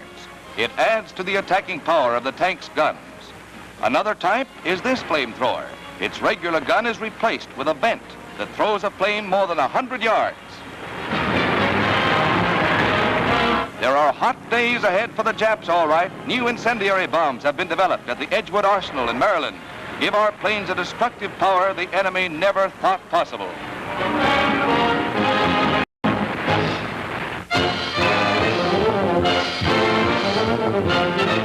The SS Monterey arrives in New York Harbor with 6,500 members of the famed Timberwolf, or 104th Division.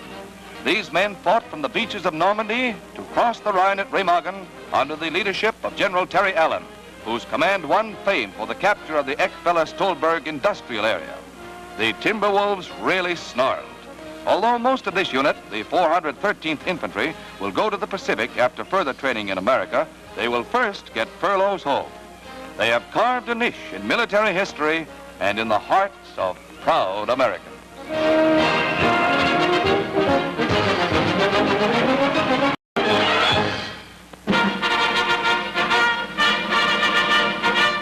C.J. Potter, Deputy Administrator of Solid Fuels, asks your help in saving fuel next winter. Fuel is still our silent partner in the battle against Japan. It is still fighting on land and sea and in the air, and will continue to fight until complete victory is ours in the Pacific. You can do your part in making the most of limited fuel supplies by storing whatever coal or fuel you can just as soon as you can. Stretch your fuel supply by cleaning and repairing your heating equipment, installing heating controls. Save up to 30% of your fuel by winterizing your home or building. Insulate, weather strip, caulk cracks, order or make yourself storm doors and windows. Remember, last winter was no picnic. Your government urges, prepare for winter now.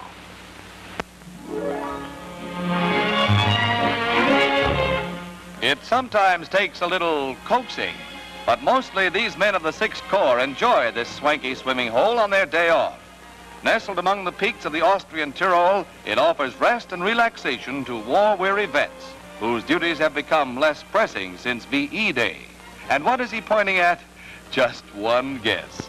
But the girl he left behind can rest easily because, as these Signal Corps pictures show, the non-fraternization order is still in effect.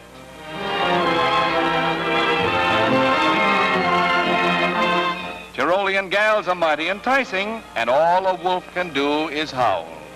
But maybe when the tourist trade opens up again,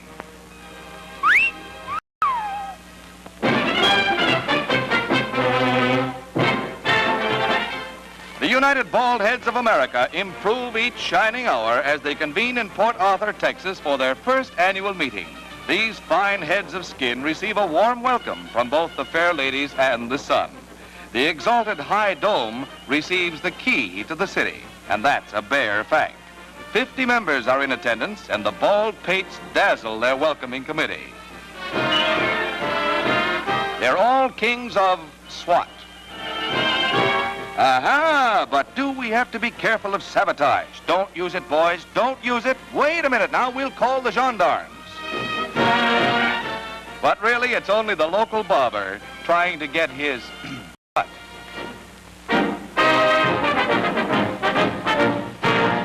At Shepherd Field, Texas, pilot training on helicopters is a major enterprise. The helicopter is beginning to come into its own as a practical aircraft, fulfilling many Army missions impossible for planes of conventional design. The students are selected from regular Army pilots, some of whom have had thousands of air hours. Contrary to popular belief, the helicopter is not easy to fly and requires 6 weeks training even for these air veterans.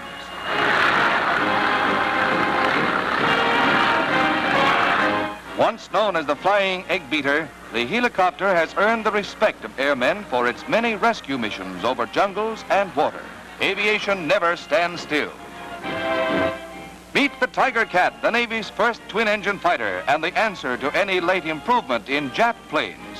For the first time in these Navy and newsreel pictures, some of the secrets of the Tiger Cat's amazing speed and maneuverability are revealed. Credited with a speed of more than 400 miles an hour, the plane can carry 4,000 pounds of bombs. Or as a fighter with tremendous climbing power, it will overtake and destroy the enemy before he can attack our installations. First planes have gone to the Marines, but our 45,000-ton carriers will mother the Tiger Cats in battle. They carry a snarl and a bite to nip the nips.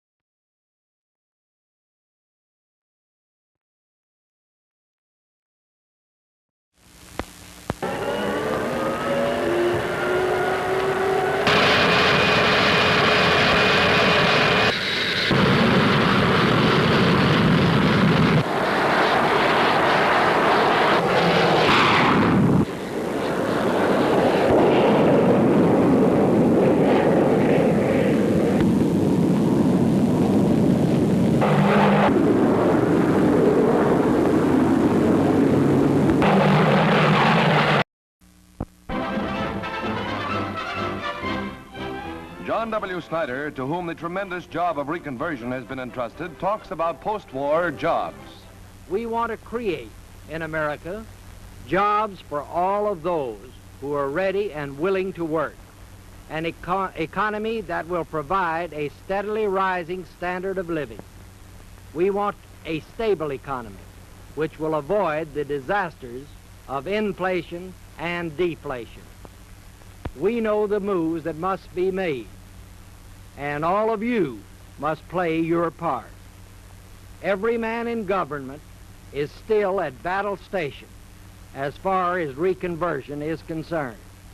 There will be no let-up until our men and women are back at work in steady peacetime jobs.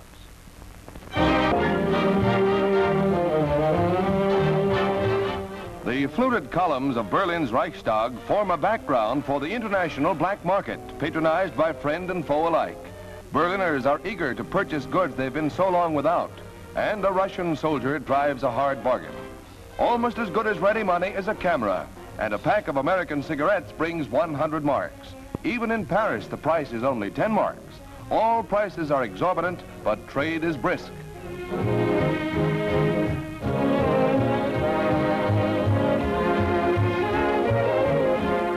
Non-fraternization was necessary at first, and war-weary GIs, eager for amusement, watched Fräuleins team up for a bit of light fantastic in one of Berlin's few nightclubs.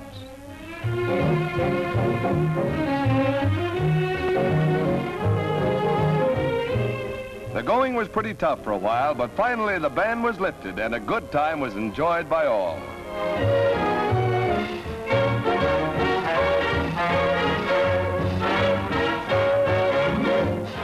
Even the gal he left behind can't blame Joe for taking a little time out from the war.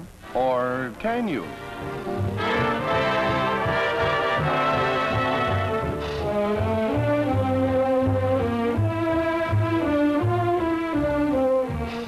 The conquering heroes have plenty of territory to work on, but sometimes it proves too much for even a hero. Pleasant dreams, soldier.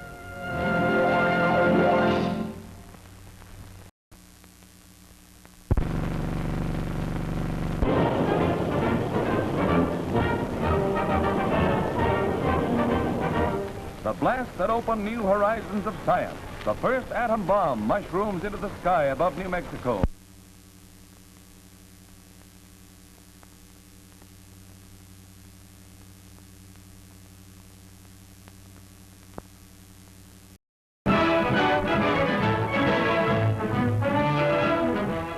One of the mysteries of wartime science, one of the war's most closely guarded secrets, the miracle of radar is now revealed.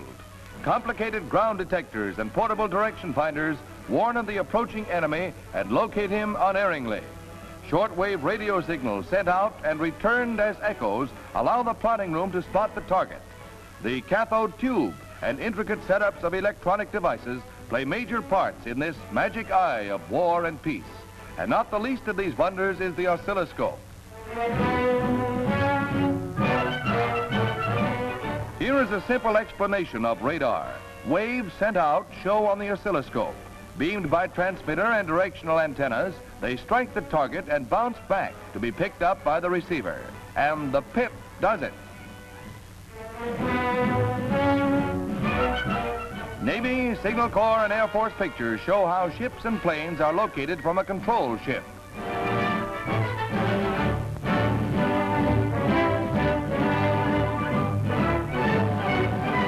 During the war, many of our vital convoys were saved by radar.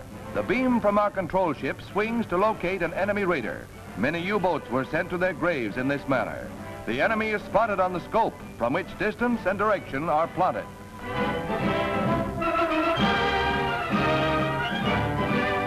Or from one of our scouting planes.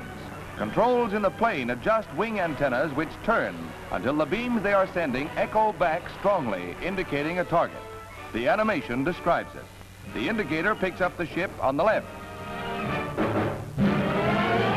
Ship on right is indicated. Even the shoreline is mapped.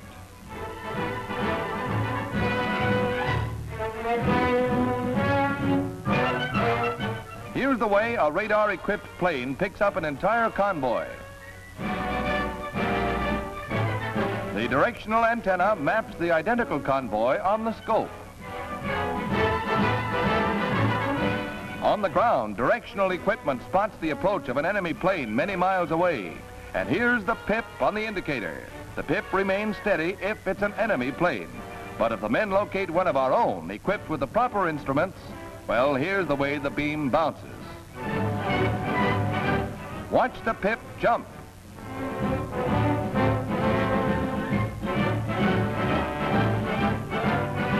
Fog, one of the pilot's biggest problems, is solved by radar. Many of our heroic fighters were landed safely during the war, and in peacetime, radar will bring our commercial transports and passengers safely home and prevent air collisions. The plane crew, controlled from the ground, watches the indicator, which here shows them off the beam to the right. By readjusting his controls, the pilot puts the ship right in the groove.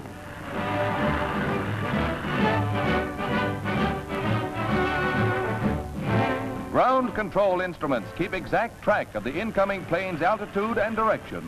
In the thickest fog or darkest night, radar-sensitive instruments guide the ship in safely.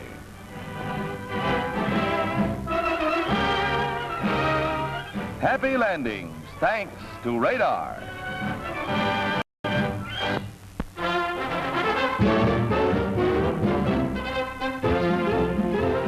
Members of the Governor's Conference meet with President Truman on federal and state relations. The governors of 7 states are here, including Governor Martin of Pennsylvania on the left. With the problem of reconversion facing us, full cooperation will be necessary before we return to normal peacetime pursuits.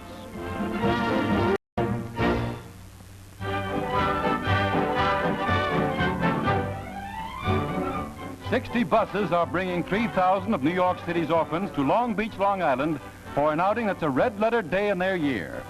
The children represent 25 organizations of all faiths. And for the 15th year, they're the guests of Dave Soden, humanitarian, who remembers he was once a kid himself. Everything is for free on the house, and take your pick.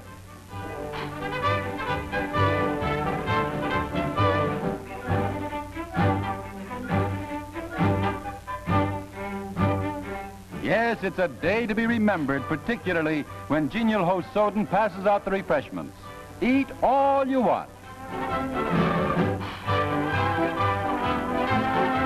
This guy just crashed the party, and what a party it was.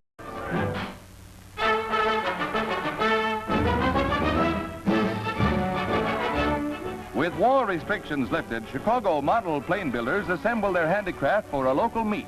Built to scale and perfect in every detail, these planes are aerodynamically sound, as they will prove presently. For instance, this miniature bomber, with its tiny motors, is built with the precision of a watch. When it comes to a snappy takeoff, these little fellas can do it.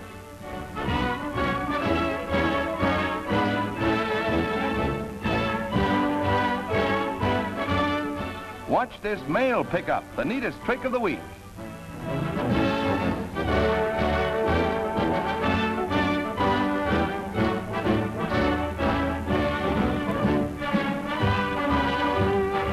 The operator of the plane maintains control by a wire and can control its flight to a foot. Many of the planes in the meet attain a speed of 85 miles an hour on motors that contain a little more than an eyedropper full of fuel. As aviation science advances, model builders gain more skill, both in construction and in the operation of the planes. Midget airplanes offer a fascinating challenge to the mechanical skill and competitive spirit of America's youth.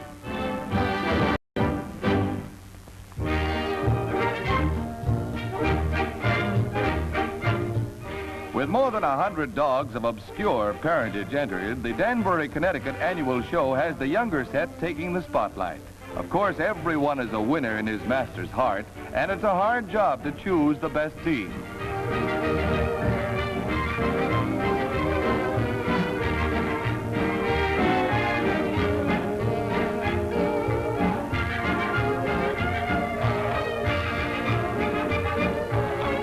He didn't win this year, but just wait till he grows up. Star of the show is Hector, the pup who steals all the bows. Wow, he just can't get enough of the slide. Hector would rather do this than eat.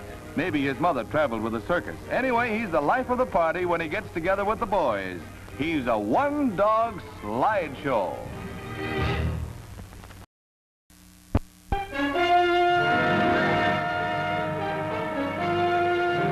Escorted by American planes, 2 Jap Bettys, painted white and carrying green identifying crosses in accordance with General MacArthur's instructions, set down on Ieshima.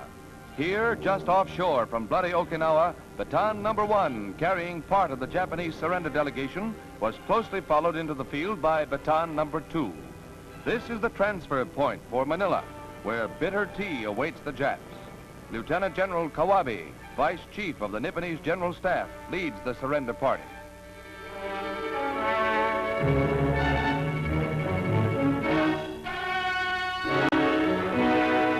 The reception, minus the presence of General MacArthur, is distinctly on the chilly side. This is complete capitulation, something the stunned Japs have yet to realize to its full extent. Meanwhile, their armies throughout Asia and the Pacific are crumbling in surrender. An Army transport plane is ready to fly the delegation to the Philippines, where the Japs once entered in triumph. Signal Corps and Navy cameramen mark an historic passage as the members of the Japanese party take off.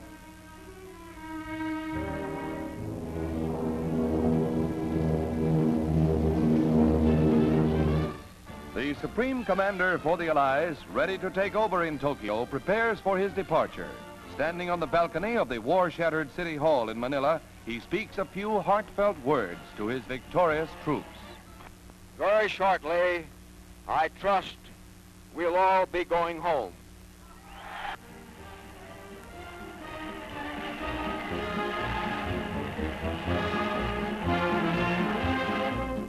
Farther north, HMS King George brings Admiral Rawlings, commander of the British Pacific Fleet, to a surrender day party aboard the USS Missouri, where the host is our own Admiral Bull Halsey. One of the features of the occasion is a surprise cake, baked especially by Admiral Halsey's personal steward.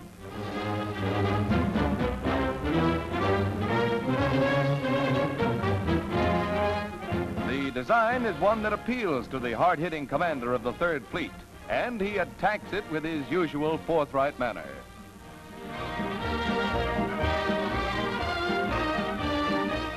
You wouldn't think that a kamikaze cookie could stump the Admiral, but you never can tell.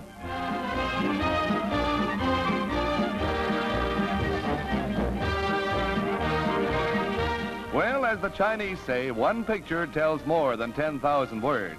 Good appetite, Admiral. And even though Mother didn't bake it, that cake couldn't possibly be that bad, Skipper.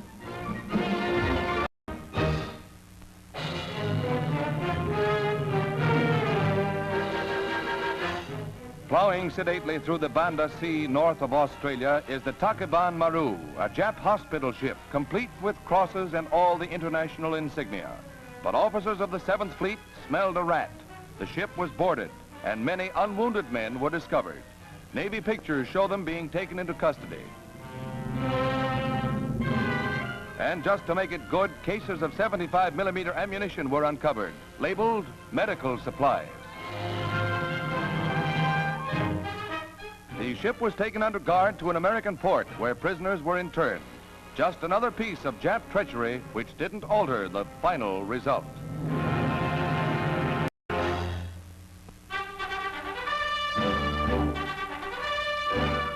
For the second time in little more than a year, Washington Airport sees the arrival of General Charles de Gaulle, head of the French Provisional Government. Secretary of State Burns is among the many welcoming diplomats. On arrival, General de Gaulle was lavish in his thanks for America's part in the liberation of France.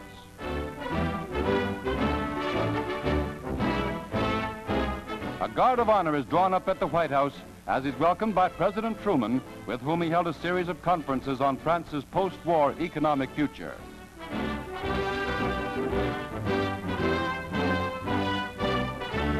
All of Washington's military pageantry is displayed for the man who is here to cement the friendship of France and America.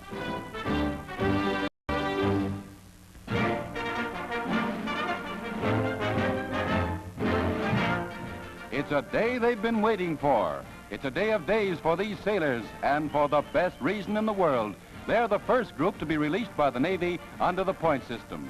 Mustering out pay comes first for these 105 men being processed at Long Beach, New York.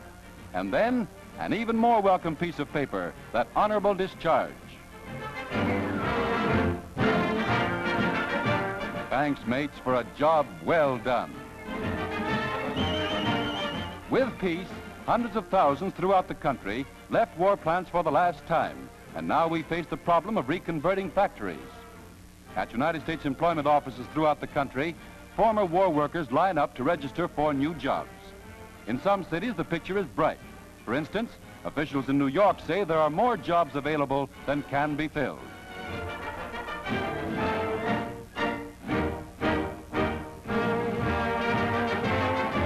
Civilian goods like ironers are already trickling from factories, and shortly washing machines and other luxuries we've missed will be pouring from the factories at 1942 prices.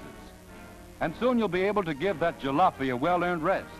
With gas again plentiful, and with new cars and new tires on the way, America will be rolling with a pre-war flourish. Yes, cars, radios, vacuum cleaners, nylons, juicy steaks. It sounds almost like a dream.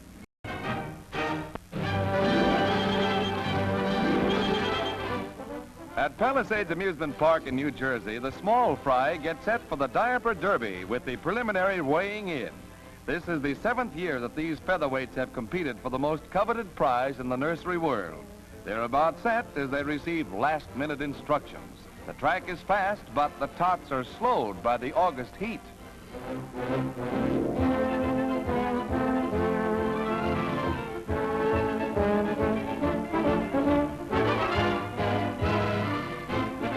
The crowd eggs them on as the grueling 50-foot course weeds out any three-cornered sissy.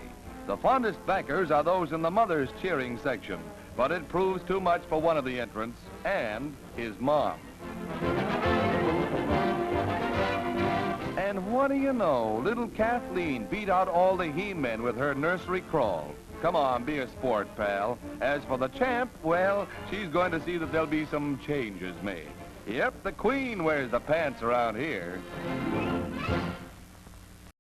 Brutal aggression in Asia and the Pacific, the Nips finally met an invincible opponent with a fleet second to none.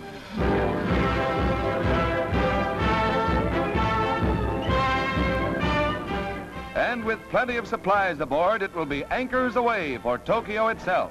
There'll be plenty of supplies needed because our mighty army of occupation won't leave until the Jap is fit to live in a peace-loving, democratic world. Navy pictures show battleships, cruisers, carriers, destroyers, fighting craft of every kind as far as the eye can reach, a sight the Japs will never forget.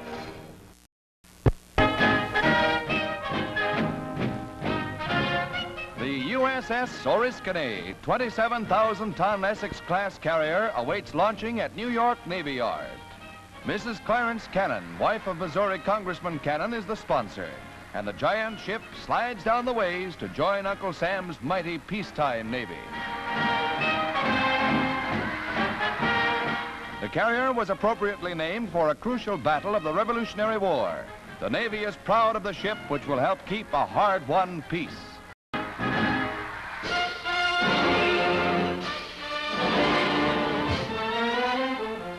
One of the war's top-drawer secrets was the making of the maps which permitted B-29s to bomb Japan into submission with such incredible accuracy. Army officers and artists at a California studio make a mock-up of the general area surrounding Tokyo. These areas are gradually pieced together to make a larger map. Not a single detail is omitted as the contour map takes shape. Even rice paddies and clusters of trees are indicated.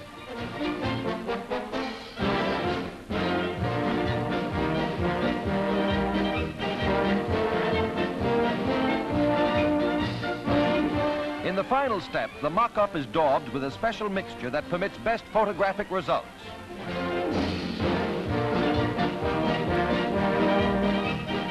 The larger sections are now pushed into place and final touches are added.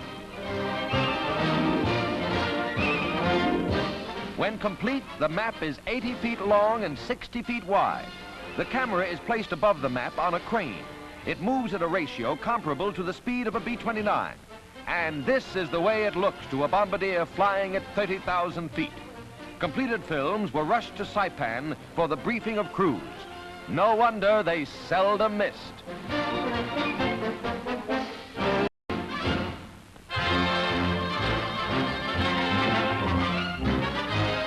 On the White House lawn, members of the Army Ground Forces awaiting their honors see President Truman pin the Medal of Honor on Corporal Clarence B. Kraft of Santa Ana, California.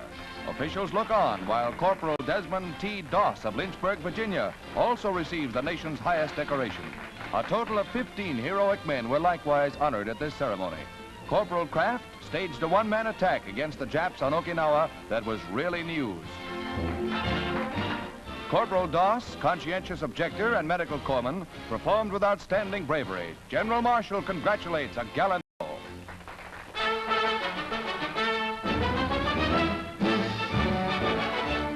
The customer that gets one of these lobsters will have no cause to complain that they were a long time in transit. The pilot of this tow glider is ready for a pickup on the beach at Hull, Massachusetts, starting the first successful cargo operation of this type.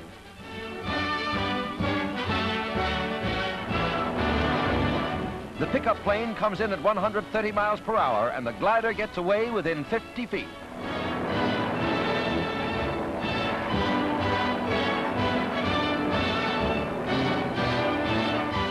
Two hours later, the lobster train is over Teterboro, New Jersey airport without the loss of a claw. In the past, a 30% loss often resulted when the lobsters drank melted water from the ice in which they were packed. But flying at high altitudes makes icing unnecessary. As soon as the glider hits the ground, the flying crustaceans will be rushed to New York seafood fanciers eager for fresh ocean lobster.